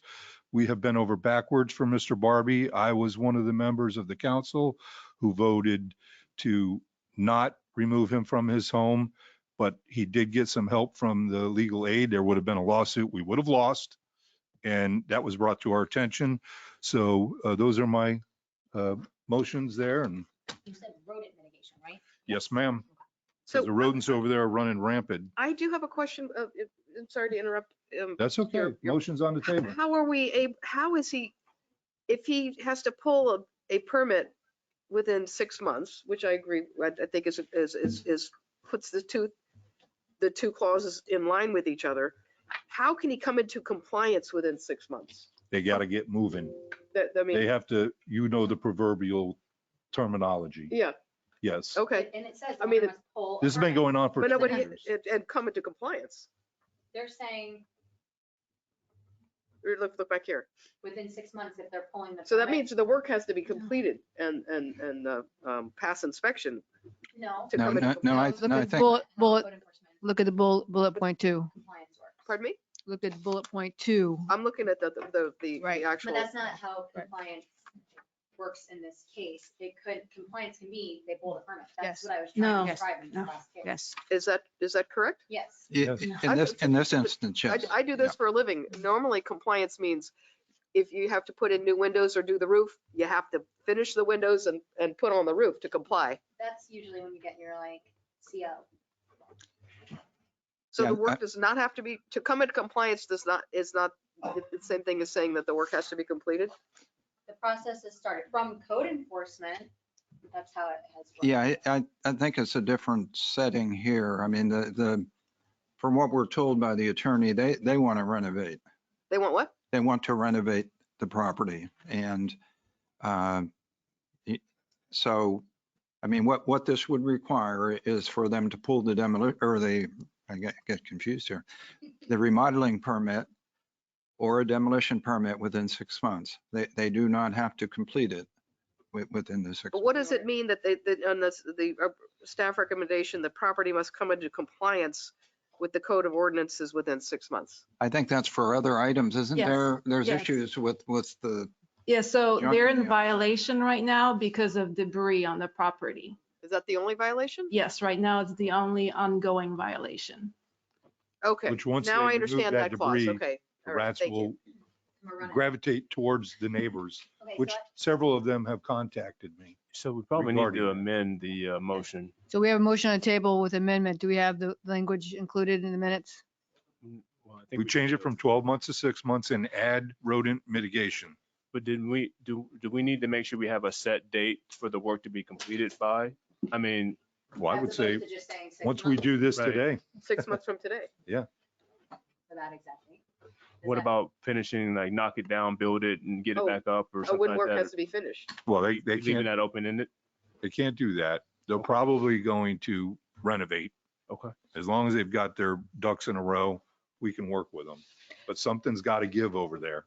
I mean, Yeah. we've already come down from a $500,000 to 60. Code enforcement has spun its wheels This has been going on for over 20 years. They were supposed to attend before, they didn't. This is another issue dealing with people not coming in attendance and talk to me. Yeah. If you don't talk to me, I don't know what you're thinking. So that's my motion. Do we have a second? I second. All in favor? Aye. Aye. So be moved. We have a first reading ordinance 2025-01, parking of vehicles on grass in front of yard. And may Miss Mary Pinkerman please read it? An ordinance of the Town Council of the Town of Lake Clark Shores, Florida, amending Division 10 off-street parking and loading of Article 6, districts of Chapter 125 zoning of the Code of Ordinances by creating a new section 125-824, parking of vehicles on grass in front yard limited or prohibited, providing for the parking of vehicles in the front yard on a hardened, impervious, or semi-pervious surface, providing for exceptions, providing for inclusion in the Code of Ordinances, providing for severability, providing for an effective date, and for other purposes. Thank you, Mayor. Nothing has changed from the last meeting. The proposed ordinance is exactly the same. You cannot park in a residential neighborhood on the grass unless there's two exceptions. One is some kind of social event for an 8-hour period, and also if there's demo or some kind of renovation to your driveway. So same ordinance and same history. So this would be the official, we're asking for the approval of the first reading, and then there'll be a second reading in the future. Have a motion? I'll make a motion. I second it. Do you read the staff recommendation? I'm sorry, can you get audience comments if there's any? Do we have any audience comments?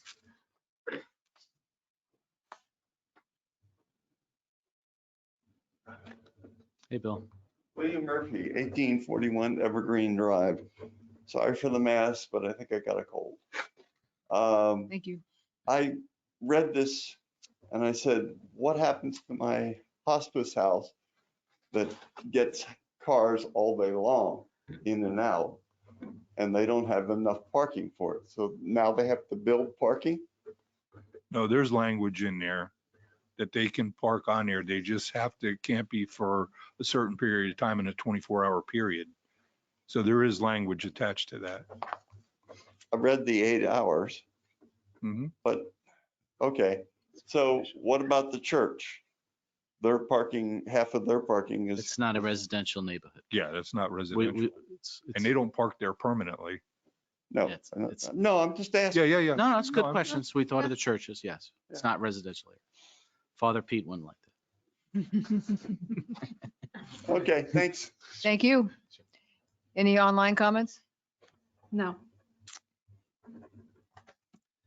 Thank you, Mayor. Welcome. May we, I'm sorry. that's okay. When you say parking on, that is on the front of the house lawn, but not on the sides? No, any grass is a violation. So on the side of the house, it's a violation. As long as it's in the, And could be in the boat street. Community.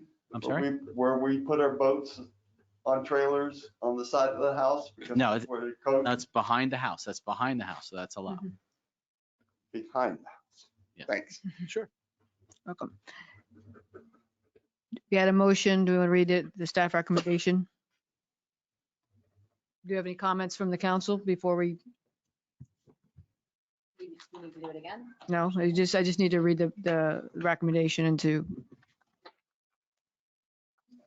I'll second her motion. you want to read The it? second. You wanna We read it? Yeah, we I think we're proposed good. and seconded. Yeah, I think Okay. we're good, Mary. All in favor? Aye. Aye. Thank you. All right. Pine Tree Bridge follow-up?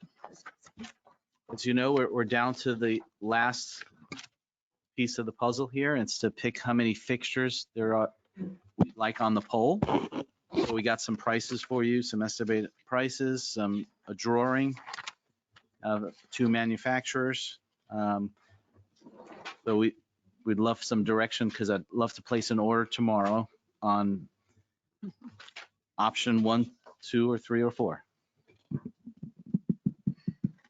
here for any questions. I'm personally fine with any of the options that my fellow council members decide. The downlighting, as strongly suggested by our residents, was my biggest concern. So I'll let you guys have at it. I'll make a motion for option 1 as it relates to budget wise and expenses. I really like the idea of, I mean, those all look nice, but I think, I'd rather save a few bucks if I can. So Do we have a I'll second? I like I like the back page better because like what isn't clear, what Joe checked for me today, mhm. this one, option 1, it just attaches to the top of the pole. And back here, you've got a little more decorative features that where you see the hook. you Yeah. know, the shepherd's hook. Oh, is attaches. that not option 1? That's option 1, just goes straight into the top of the pole. What option? It's sort of more of a budget. It's you 2 know. manufacturers. So I personally think with on the back page, the 1 light or the 2 lights are a nicer option. I All don't right. think we need the 3. We have a motion on the table. Wait, I thought that was option 1. There was. Option 1 three is options there, page 1, 2, 1. and Turn the 3. page. Oh, option one is this one. So you Oh, need- okay. you Yeah, need option 2 two. has 1 light, 2 lights, 3 lights. Oh, I see. Yeah. It is Oh. confusing. 'cause Is that the one Steinberg Crook You says want to option amend 1, that 2, motion 3. and you want to go to option 2 with number 1? I mean, I'm a dude. I don't know if it doesn't make that big of a difference to me. You got a tailored suit. You know what looks good. Come on. I know, but I know suits. I don't know lighting. I'm a little new to the lighting game. We'll amend your motion to go with option 2, Yep. number 1. Let me amend that motion made to go with option 2, number 1, single fixture, So this one here? single picture. What's the cost of option? $4,775 per pole. Oh, that's Steinberg I'll double. second that motion. All in favor? Aye. Aye. Aye. Hold on, we have audience. Do you want to make a comment? Are they rated Could you- 180 miles an hour? Yes, 170, yes. Yeah. I know that, So all in favor? Aye, we already voted. Yep. Okay. Well, I had a question from him. so. The recommended color temperature, I would go for the lower number. And when I do my renovations, I always go for 2,700 because it's a warmer. And if we're talking about glares in the neighbor's eyes, the higher the number, the whiter the light. So if I would go for 2,700, but if the choices are 3,000 or 3,500, I would go for 3,000. Now, remember, this is downlighting, so it's not going to go in people's eyes. It's going to go down. What about voters though? If they're looking up at the bridge, you don't want to be looking up into the light. What'd you say? It's going to be hanging over the street. It's going to be downlighted on the bridge itself, not the waterway. Is that correct? Yes, it'll be on the street side, not in the water side. So it's option, This recommendation of 3,000 or 35 was not only by the town engineer, but also by Nicole from Cutler and Herring. So just giving you that 2 bit of information because I don't know what the difference between 2,700 and 3,000. I'm just saying, in my opinion, go with 3,000 if those are the 2 choices. I'm fine with that. I can relay that. If everybody okay with that? Yes. Okay, thank you. okay. Public safety radio replacement. Do you want to start? Good evening, Mayor and Council. The next item on the agenda is staff's request or permission to purchase 14 public safety handheld radios and 1 base station radio. These are the police communication radios that they use on a daily basis for speaking Assistant with Chief, each could other. you get closer to the mic, please? A little closer, much better. All right, would you like me to start over? I'm old, you can get even closer. Yes. All right, so this agenda item is staff's request to purchase 14 public safety handheld police radios, as well as 1 base station radio, and then all the accoutrements that go with it, like batteries and chargers, and shoulder mics and whatnot.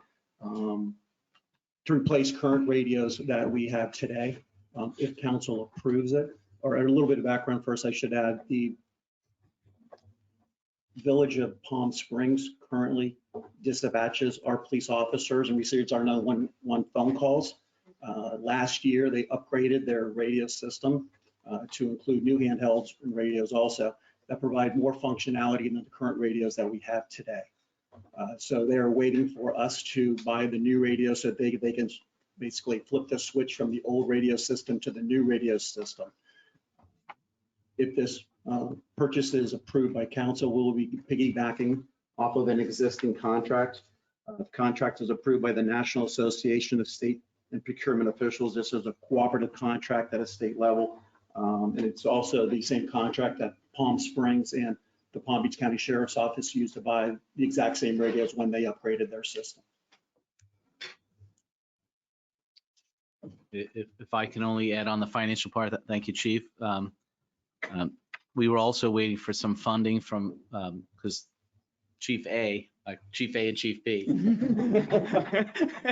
Chief Smith did excellent work and worked on this forfeiture case for many years. I think a couple of years, right, Chief? And yeah. And I want to know, does he do that at gunpoint? he's incredible. So congrats, Chief, for getting that check, $60,000. Thanks, Chief. So we were waiting for that, and also the threat of tariffs. So I think we should definitely approve this and not wait for next year's budget. I would love to make this motion. And yes, keeping our police force like up to par with what they need, always 100% in my book. That motion. Okay. So it's in the record. Make a motion to approve the purchase of the proposed radio equipment through the NASPO Cooperative Purchasing Master Agreement number 00318 with Motorola Solutions Incorporated. And go to the back. Yep. There's a not to exceed. For an amount not to There exceed you go. $125,279.88, utilizing contingency fund and conditional upon review and approval for legal sufficiency by the town attorney. Partially fund the purchase with $65,000 from the forfeiture fund. I second. You would be happy to make that motion. I can make them longer. We have a motion and a second. Do we have approval? Do we have all those in favor? All right. Aye. Opposed? Motion passes. I do have a quick point of discussion. Joe, this fund for the radios, that's coming out of the budget now, right? Essentially to get that done immediately. Yes. With everything we got going on with the bridge, I know this is something that we've got to get done, but obviously as we keep tapping these reserves, I know we kind of talked about it, but what are your thoughts? Well, John, I always appreciate when you call and we talk about numbers. So, that's my favorite subject. Yeah. I'm actually not being sarcastic. We know. John's a good thinker on the numbers. So we're obviously not comfortable about how much money we'll have to take from the reserves for the bridge. But we do have, we do believe we're not going to get close to that 2 or 3 months. We might get close to that 2 and 3 months that Christine was talking about, but it might be for a short time. And then obviously we'll rebuild it because we added 300,000 to 400,000 just this year in reserve. But you think the reserve could go down to 2 or 3 months, not the 5 or 7? Oh yeah, yes, Yeah. because we need about $2.7 million for that, but for that bridge, Right. and we're going to take out, I'm going to recommend when we amend the budget, I'll just read out some numbers that we're going to take out: 256,000, 738,000, and then, no, I'm reading the wrong. That's last year's. It was roughly about 1.8 million. So it was, we already went over it. So we'll probably have to take out of that 2 million, at least $1 million of that. So it's going to get, that 2 million is going to get to $1 million or so, if I had to guess tonight. So it's, and I think 2/12 was 800,000. 3/12 it's like 1.2 million. So it's very close or right there. we knew that, we knew that going into there, that we'd get close to that, that threshold, but it's staying at that threshold, in my opinion. We're gonna obviously do our best not to stay at that threshold. So Joe, follow up, without obviously you having a crystal ball, two questions. When does our audit run? So she was just here. Is it next May, 2026? It actually ends September 30th. It goes from October 1st to September 30th. It just takes that long to complete. Okay. So it was last September 30th. Will we be able to, before the next audit, without having a crystal ball, right? Without knowing if there's going to be a hurricane or some unforeseen emergency, let's say everything being equal, get back to at least 5 months before we have our next audit? I can't answer that. I would say it's going to be questionable that we'll be close to that 3 to 5 months. And typically, though, if you're under that, they put a little note of recommendation to say, hey, we'd like to see you at this, or in your. I can't. He's a CPA too. She wants a minimum of 3 months. 3 months, right? 5 months is what she. Grade 7 is phenomenal. Actually, I don't even like 5 months. I'll be honest with you. I like 100%. Yeah. So she was even more conservative than I am, which you should have enough money, because FEMA, she's 100% correct. It's hard to get money out of FEMA. It takes time. Right. And you don't even get loans anymore. So there's a lot of things going in the right direction for the town. Our debt service is going away in a few years. Yeah. So we'll be debt free except for our utility fund, our enterprise fund. We're going to be close to that threshold, like I said, but if we keep adding $200,000 or $300,000, we'll be out of it really quick. So just thinking ahead on two things. Hopefully we can get to that 3 to 4 months worth of surplus again in that contingency fund before that audit. But thinking ahead of two things. First, obviously, if you listen to the audit from prior years, every year there's more revenue coming in to the budget, and it's simply due to property taxes going up, right? Even though we lowered the millage rate, but it's still higher than, what the county's is. So at the end of the day, residents are expecting, hey, okay, great, guys, we want to see that millage rate, but it's hard to do it when your contingency fund is like, you're barely hanging on, right? There's no cash there to build that. The other thing is other projects down the road, like Pete got up, he said a lot, but I think what he was trying to say was he wanted the road restripped and repaved. And ultimately, when you're like barely hanging on, it's hard to start implementing new projects. So there's some projects and things that we've committed to these residents that we need to get done. So I'm worried about, I'm thinking, hey, first, I don't want to note in our file that we're not being physically responsible, not saying that you're not, right? But just we want to make sure we have the emergency fund there. And then also, if there's other projects that we are responsible for getting done, like Pine Tree paving and striping, we want to make sure we've got the money to be able to do those things and honor residents and get that done for them. So I'm playing chess here, thinking a few moves ahead on this budget. When we get in these tight spots and things keep asking, please, we got to get that done. But I mean, like, as you know, the bridge, you're trying to get the thing down. They had some issues. So now everybody wants more money on that bridge project. Yes. Like both vendors, the guy who just sits there and makes sure we're doing the job and the guy actually doing the work. They all want $100,000. That's $200,000 more out of our budget. It's like, what do you think? Money grow on trees? We didn't settle yet, but that's right. Well, I mean, that's what they're asking, right? So my concern is, hey, as we move forward, I want to make sure we've got obviously we can't do anything about the bridge and the stuff being dumped there 70 years ago, but, it's just trying to be mindful of all these things and spending the money to make sure that we have it for other projects that are definitely important to these residents. So we want to make sure we get those things done. And that's all I'm trying to air out my thoughts as I'm looking at 5 moves ahead, just making sure we have a plan for that. No, I think you putting that on the record and being mindful and making everybody aware that we're going to be tight for a little bit is definitely the right thing, is due diligence. So is that to say that it's unlikely that the money will be there to repave Pine Tree next year? Well, it was never going to be our plan to repave. I was never going to say that.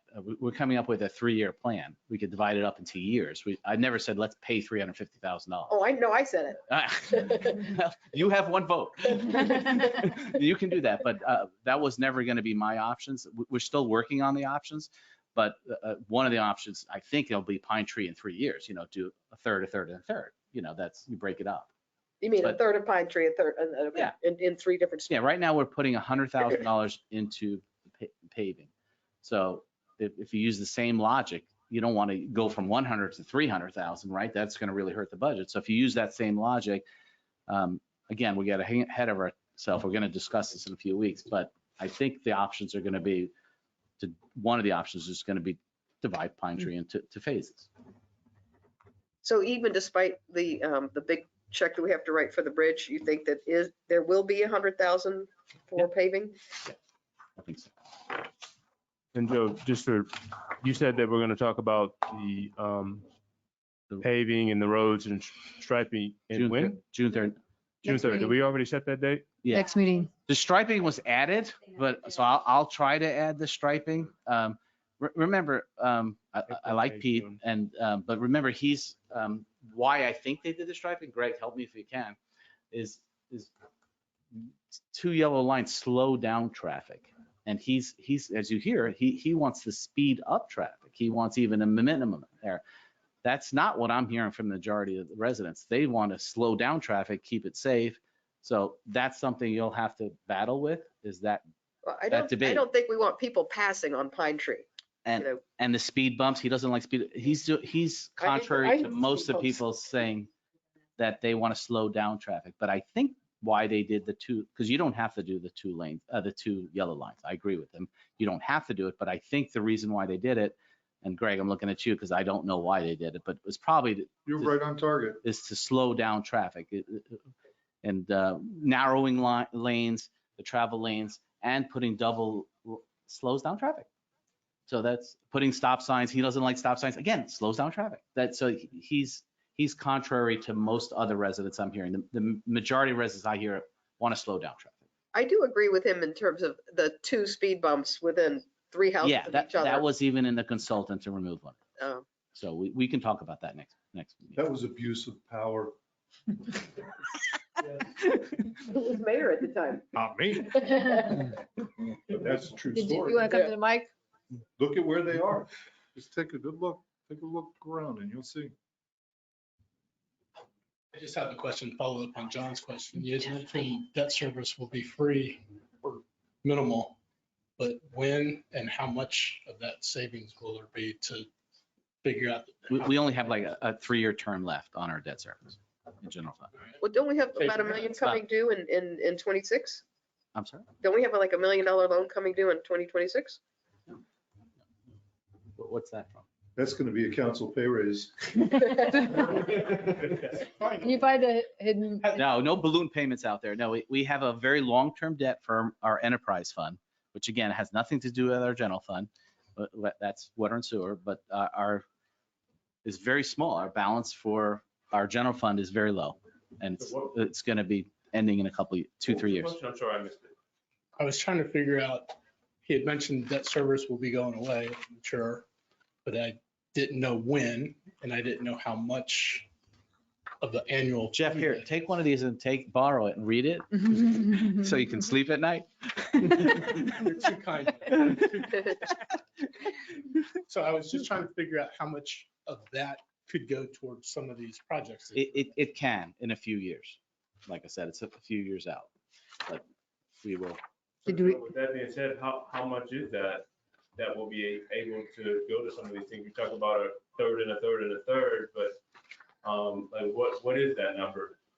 Again, we're going to next month's debate, but some of the debate's going to be, do we hit the roads that are possibly going to are up for septic to sewer? So that's a big debate. You guys are going to have to. Well, I mean, let's forget the roads for a second. Okay. Roads. Just projects, yeah. Just in general, how much will be available for, that will be after this debt service thing is completed, irregardless of roads or sewers or trees, whatever, just what is that number? That's what I was looking up. That was a great question. Yeah, it's like I said, I think it's 150, but I don't want to guess. Here it is, 2019 promissory note. We have $500,000 outstanding totally. And I think it's over 3 years. It's about 150,000. Okay, about 150,000. Yeah. Yeah, and the interest is very low. It's like 2%. It's ridiculous. Thank you. Sure. Okay, moving on. Review of town consultant agreements with no defined terms. Is that you? Yes, I forgot about that. Okay, little bit of house cleaning or on, little bit of due diligence, whatever you want to call it, best practices. Emily and I have been talking about, there's a few contracts out there that are just, they're classified as ongoing contracts, which means there were a contract, they had terms, they had an end date, but they expire, and the town and the council just says, one of them is the town attorney, just, we're happy with the services, let's just keep with the same terms, the same amount of pay, and we just keep moving on. But again, it's not probably the best practice. So those four firms that we have these ongoing projects, I recommend to you all, either we can go out to bid on them, or we're happy with their services, that I just get with them and get an actual contract with a term. This way you guys can review the performance, which you're supposed to do on whatever the term is of the contract, see if you do want to go out for bid. And so it's just a best practice or housekeeping. And I think I should proceed with that, going with those four contracts. I'll make a motion that the town council phase out ongoing consultant agreements with AECom, Ingenuity, Land Research Management, and Caldwell, Passetti, Edwards, and Scheck, and Viator by negotiating and developing new agreements with defined terms. You have a second? Second the motion. All those in favor? Aye. Aye. Thank Motion you. passes. Thank you. Status reports. Who wants to go first? We'll let the fire chief go so he can Yeah. get out. There you go. Thank you for your patience. Absolutely. Good evening. Last month, we had 21 calls in the town of Lake Clark Shores, much less than the month prior, 32. Our turnout times were great, 45 seconds. Our response times were a little elevated. This is something I deal with continuously, whether it's human error, pressing the button that they arrive on scene. I've been able to track their vehicles and see what's going on. It is human error sometimes. And it was basically one call skewed the numbers basically because we had such little infrequent call volume. So we're working on that. Speaking about response times, we do have a new system coming out to this area, to the municipalities that I have. I kind of won the lottery here. And it's called glance routing. Basically, our units are now gonna, once they turn on their lights, it's gonna send a signal towards all the traffic lights that we are routing towards and changing them to green ahead of us. It's called like a preemptive routing. So it's assuming our routing. We had a system in place before, it wasn't working well because it was going based off what was on the screen in front of us. Now, we use cell phone technology to route to calls. And now the system's gonna presume our routing and change the lights before we even get there. So we're not pushing the traffic and not pushing people out of the way. This project began this month it's gonna take about 3 months. So at around end of August, you'll see this in fruition. It's happening anywhere from Lake Worth Road up to Okeechobee, which are all my municipalities. And we just got lucky with the area that we just described, just because we're so dense and we're a heavy traffic area. So that's gonna help response times greatly from our units. I spoke with both chiefs here on the yellow dot program. I'm not sure if you've seen these before. These normally go in your vehicles. If they're involved in a vehicle accident, somebody's unresponsive, unable to speak, they usually keep these in the glove compartment, keeps their medical information for us, tells us the medicine history. And as a first responder, that's a lot of, that's great news. This stickers usually goes in the back of the windshield. I provided the chiefs here with it's like 200 of them. You can pass them out to the community. Any more you need, you let us know. And again, this is just a great way to stay informed when the citizen or victim is unresponsive or unable to give us the information. It works out well. I also provided a BioLive. These are usually filled out, folded, put in a Ziploc bag, hang them up on your fridge. All this does is basically give us your medical information, history, allergies, let us know where your medications are. If you have a DNR, if you have past medical history, allergies, again, it tells us all that information. Most of the time, people are not alert and oriented to be able to speak to us when we're on scene. So these are greatly used. They're used a lot in the Boca Raton, Delray areas that I was part of before. And I guess it's just educating the community about it. And if they do it it'll behoove them greatly. So we're providing those to the chiefs here. And lastly, it's a little pat on the back for our department. We had our CleanCon team placed first, which are basically the paramedics. Basically paramedic scenarios, people come from everywhere, from the region. They come compete.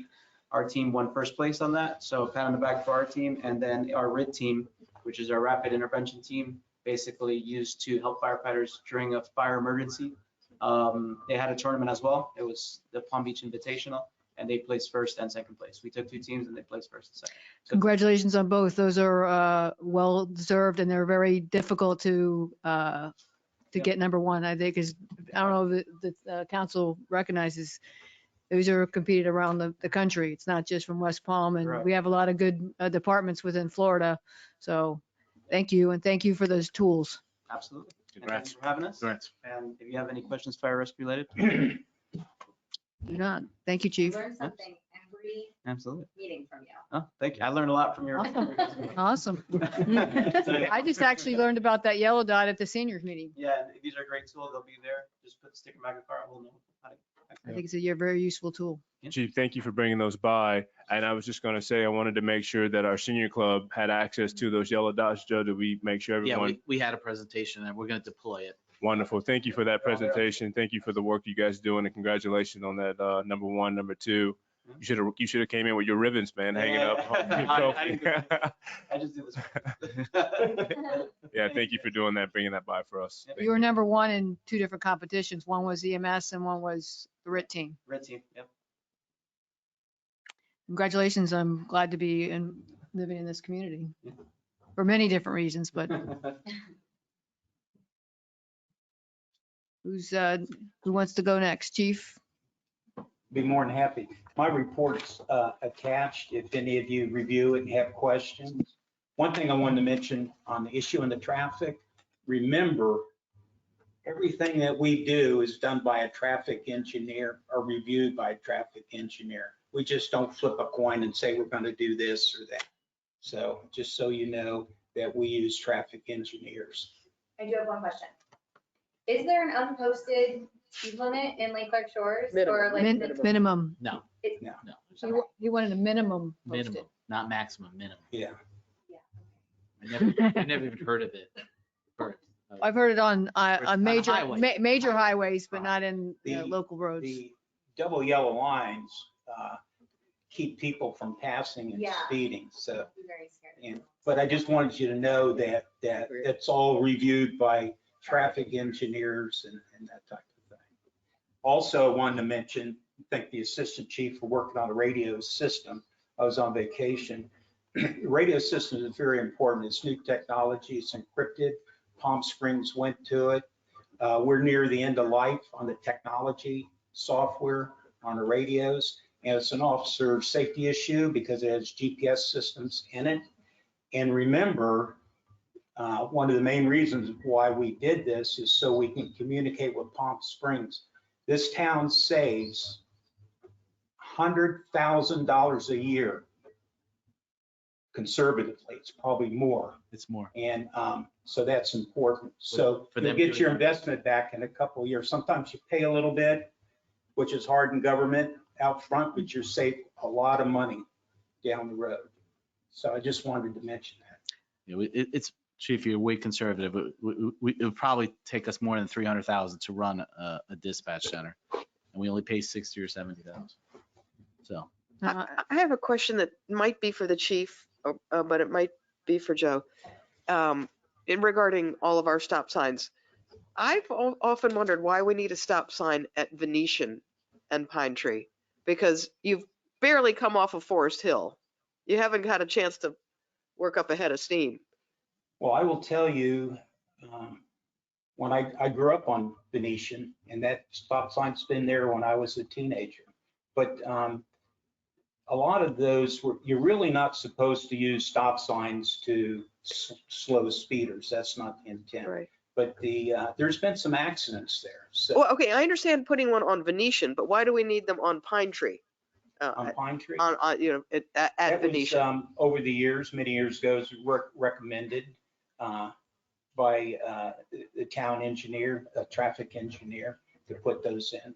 Because I know in our most recent study, the traffic engineer said that we had too many stop signs. Yeah, well, it's, you know, you get different opinions with different attorneys and different engineers. It's something you can look at.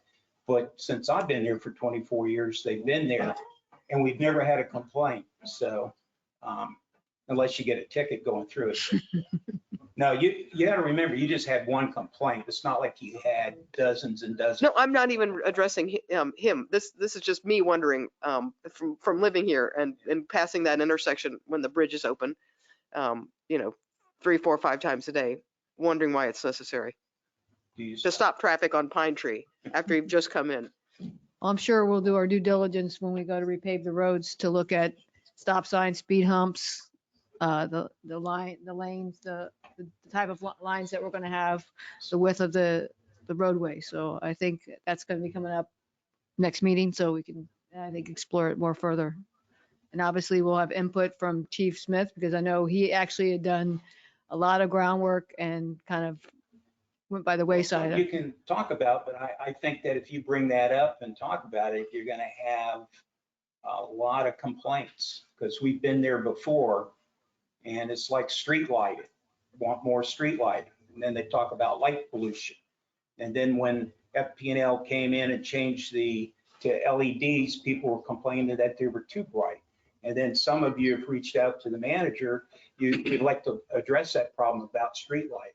So, and we've been there a couple of times, and it was not a very friendly conversation with me, because people were saying if they wanted a bunch of lights, they'd live downtown West Palm Beach. So that's a big issue that may come up that you may have to think about. Not to mention the residents are putting their own signs out that this is not a racetrack.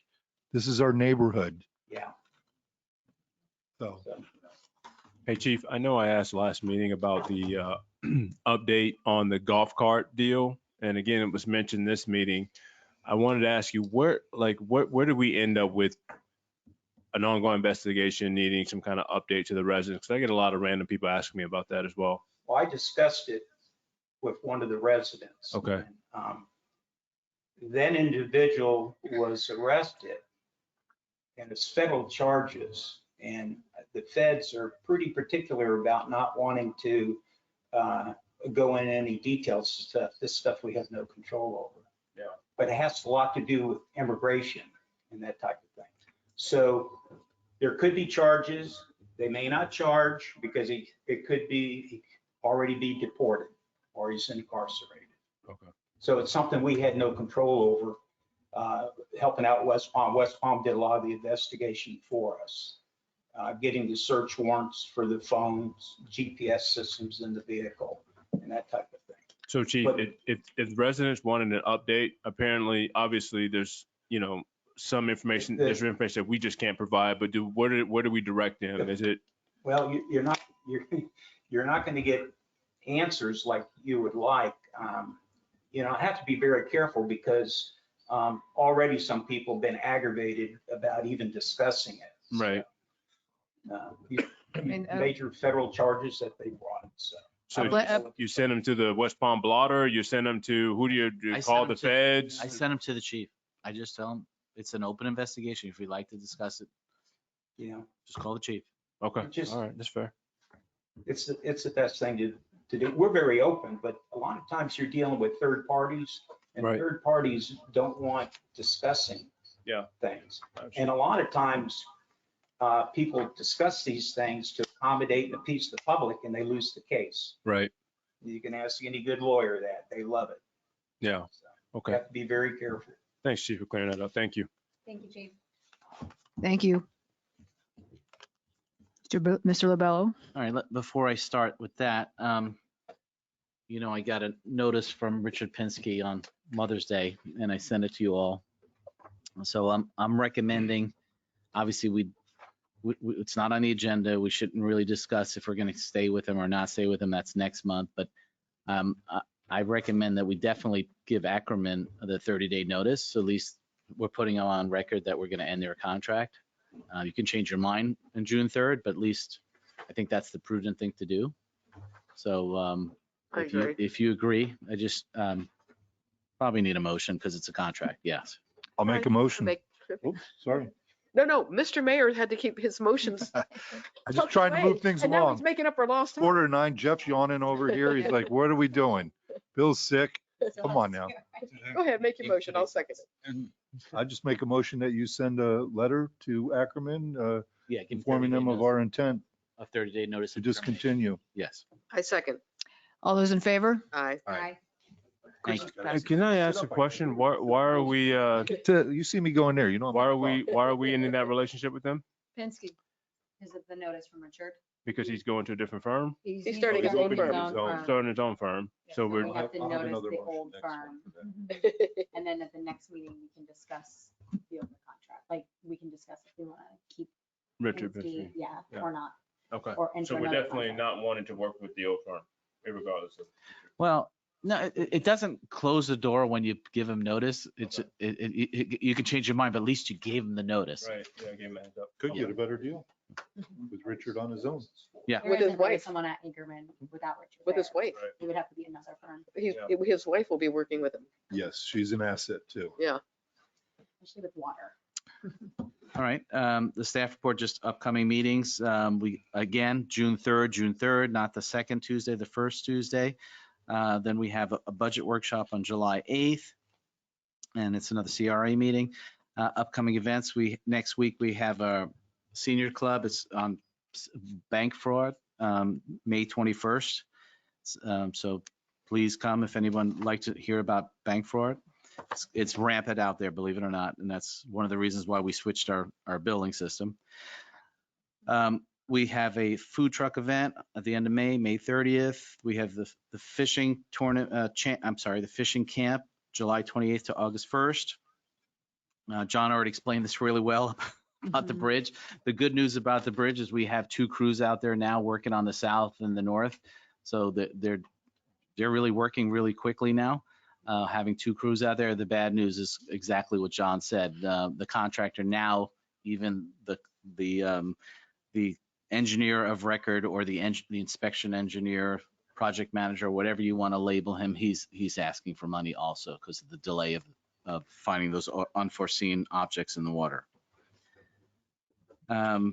Rest is pretty simple on Mar-a-Lago Cay, but just wanted to show you this. I was asked to do a presentation, so staff, thank you, Emily, thank you, Mary. We put this together really quickly, and because I had to make a presentation to the chamber, West Palm Beach's chamber, and like for you guys to look at it and maybe make individual meetings with you all and to show you what I'm thinking out there for our corridor. Again, it's just you guys will be the ultimate decisions, but it's good to have consensus on what the vision could be. Remember the chicken and the egg discussion? So that's something I'd like to go over with you individually. It's probably half an hour or an hour discussion, but also look at this pamphlet and see if you like it or don't like it, or but I think we did a pretty good job in a quick turnaround. The lights at Community Park finally are on. I'm gonna go look at them tonight. I heard they look great, so they're very safe. Ed, right? They look great. So we're working on the utility building with new roof, windows, doors, insulation. That sediment or that comment about the utility bills, new billing, we're not going to charge anybody a late fee. I'd love to give more communication about it but it's so unknown. We're working with a third party to tell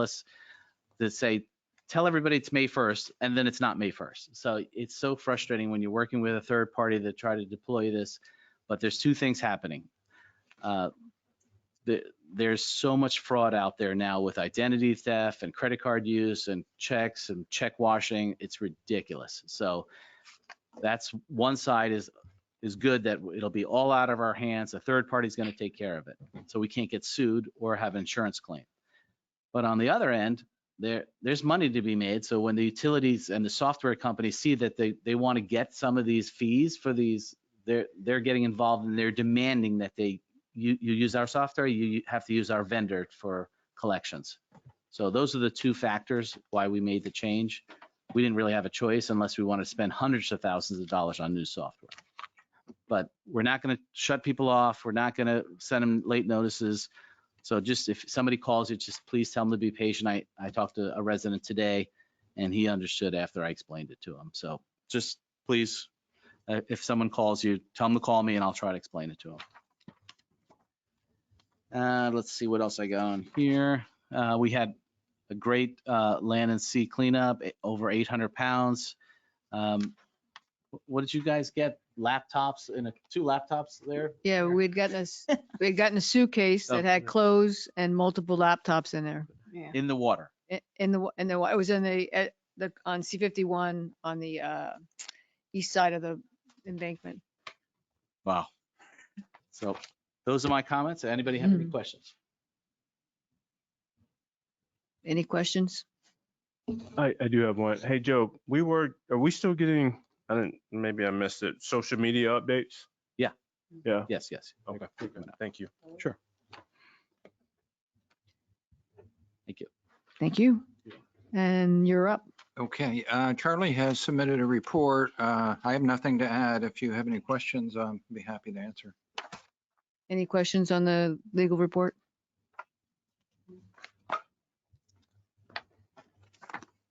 Any questions? Okay.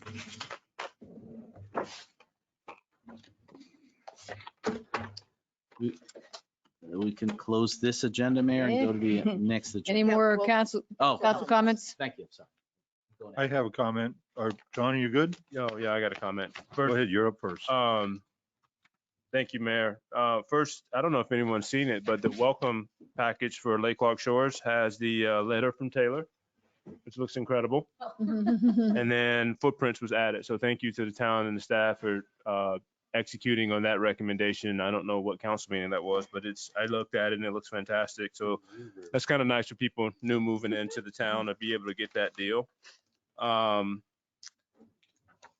I did have, well, I guess we're going to address it at the next meeting, but I wanted to make sure, talking about budget and expenses, that, we get that Pine Tree Road paved, and that's coming up and striping down on June 3rd. But personally, though, I got some exciting news that I'll share soon for me personally in my time here on council. But just happy that people came out today and glad people showed up and had great questions. I know the room's empty now, but I'm always excited to see residents come out and share with us. And staff, thank you for the budget. The audit was fantastic. We passed it with flying colors. Just want to make sure we continue that, especially as I'm sitting here on the council, want to make sure we're always getting flying colors. Fire is always excellent. Chief, you and the squad are always excellent. I mean, we just couldn't ask for a better team. And at the end of the day, I'm grateful and thankful for you guys. So super grateful, super thankful. And yeah, thank you. Thank you. I'll make mine quick and easy. Let me direct your attention to the status report from Joe Labello, page 2 of 2. I want you to notice the middle picture. I'm going to tell you what, the mayor was ready to rock and roll. She was in there doing her thing. She lifted up a huge tire buried in mud, jumped down there and said, "Don't worry, I'll get it." And she did. I don't know why you didn't win, but we didn't win. I told you we wouldn't. That's all. I'm happy to concede to the residents. But in all seriousness, thank you. It was a good time, good thing. No, thank you, likewise. To the PD, Mr. Studdard wanted to be here in person, but he had a better offer that he couldn't refuse. So he said, "You can relay the message. Thank you for what has been accomplished in a short period between the FWC, Lake Clark Shores PD, and the Palm Beach County Sheriff's Office. I think it's taking effect. The real barometer will be when we can get that bridge open, we'll see. But, presence is a big thing. And they'll give what we're willing to take. And if we're not willing to take it, that message will get out there as well. So thank you. And staff did an excellent job, but Lieutenant Fisher and the Assistant Chief. Yes. England, so did a great job. I mean, it's a puzzle. It's moving Sometimes you can get help, sometimes the other departments don't have the resources help-wise. So, but so far we've been very fortunate. I concur, and I've Thank- gotten, I'm sorry, I got multiple, go ahead. No, go ahead. Be complete. Councilmember Freebold. I have other pictures of the mayor in here also, but I threatened with violence. If I see it. So I think that if you'd like to see him, just call me, give me a number, I'll forward. Thank you for not showing them. I just wanted to thank staff for their hard work on the audit. Nothing I hate more than working on our audit in the nonprofit world. So appreciate that. And I was gonna say a very similar comment to Councilmember Freebold. I was out on the water, I think 4 or 5 times with my family. And I, at some point, was gonna take pictures and bring them here of the residents that was out there and how impressive it was, but there were so many other residents videotaping and taking pictures that I thought they had it well covered. And I know it is felt by the residents because they have called and posted on social and texted me. Everyone's really appreciative, and I agree that it is making an impact. So thank you to everyone who was involved in all of that very quick action. Thank you. Let's see. Yes, I want to thank the staff for their hard work and I mean, 100% clean audit. That's incredible. That's really praiseworthy. And I definitely want to thank the chief and the assistant chief and Dana and everybody else who responded so quickly to the residents' concerns about the jet skis and so forcefully. It's just great to look out my door there and see all the police boat going back and forth. We mentioned in one of the reports about the fishing camp. It's at the end of July, which is allegedly just a week or 2 before the bridge. I'm wondering if it's safe to have all the kids in that memorial park. Staff At the talks time. about this every week. Pardon me? And staff talks about this at our staff meeting every week, and we're going to meet with Mike. Dana and I June, I think we said we're going to meet with him and go over. We can cancel it if we have to. Well, no, just kidding. Could it be moved back a week or 2? We don't know, but Okay. everything's on the table. Okay. But we can cancel, we can close off the area. We think, Dana and I think we're still going to have it. I hope you do. We think it's still safe, but we haven't made the decision yet. Okay. I also mentioned something about the tennis coach in here. Last year, I tried to sign up for the triples tournament the very first day that it was announced, and it was already full.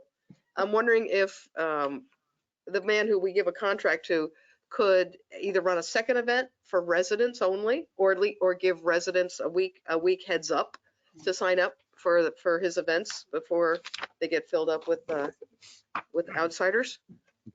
Okay, I'll give him a holler. And my last comment is, with the bridge, we'll obviously do a ribbon cutting of some sort. But I thought it would be fun to make it a more of a hoopla and I don't know, a classic car parade or a Ferrari parade or a golf cart parade or something to throw confetti at the fact that we've all been driving 15 minutes longer 3 or 4 times a day to get in and out of our homes. Only if we get it done ahead of schedule, or on schedule. If it's off schedule, ooh, let's keep that quiet. Yeah. I'm gonna go to Phantom Fireworks and I'm gonna light them off myself on that bridge. I'm with you, Chris. I'll do the fireworks with you. Well, I concur with all the comments. Thank you to staff. Thank you to the town council. Thank you for all the support in my first meeting here. I muddled through it, and I think it was with the help of everybody. Want to make a special thanks to Appreciation Weeks, to law enforcement, as well as the clerks. I think there's proclamations that we've made happen. Again, without the team, we're a broken entity. So I think that all of us working together, and I think we have a great council, including law and our town manager, as well as the staff, and I appreciate it. Thank you, Chief, Fire Chief, for continue to support our respond to our community, and accolades to the 2 events that you did, as well as that the red light exemption. That has been a long time coming. I know in South Florida, we've been trying to get it for decades. And so it will make a difference. It'll help your guys be safe, but it also help you respond quicker to our residents. So thank you. Do we have a motion? So moved. Second. All those in favor? Aye. We are adjourned. Now move on to CRA. Yes. Are we ready? Roll call. Chair Bridget Keating, Present. Vice Chair Christy Massbach, Present. Commissioner Taylor Materio, Commissioner Gregory Freebold, Here. Commissioner John Maples. Here. Well, I can safely say we have no audience comments. Do we have any online? No, we don't. Take care, Chief. Thank you. Thank you. Yeah. Do we have a motion to approve the agenda? Moved. I'll second. Those in favor? Aye. Motion to approve consent. Second. All those in favor? Aye. Aye. We don't need to do this, right? And we Yeah, know I that- just want to note in the minutes that we had the presentation for the CRA at the regular meeting, and let the record show that, please. And move on to unfinished business. Mr. LaBello. It's no big deal. We really wouldn't have a meeting tonight if it wasn't for a requirement. So I gave you an update, but basically we're on schedule. Color and Herring's going to launch their survey in a couple weeks, and they're working with our consultant on putting on all the possible social medias and getting it to targeted audiences, like you said, the youth and the younger generation. And we'll get all that results to you on July 8th. Thank you. Thank you. Executive Director comments. Yeah. Nothing more that we met with a consultant to look at if we should hire somebody. That's one of our goals. Remember, we had 3 goals. One was to put lights in Community Park. The second goal was, Emily, help me with the second goal. I forgot what the second goal was, right? Oh, I'm tired. God, I just lost the second goal. I know we did it already. Oh, hire a master plan. Oh, yes. To get a master plan for the 3 parks. And the third goal was to look into if now that the CRA is maturing, should we hire a consultant to promote our CRA? So we had our first meeting, and we'll see if we want to present something on July 8th. I don't know if we're ready yet. Thank you. Thank you. Any new business? Commissioner comments? I have none. I'm good. No comment. No comment. I have a motion for adjournment. So moved. Second. All those in favor? Aye. They're adjourned. Good job, Mayor. Books.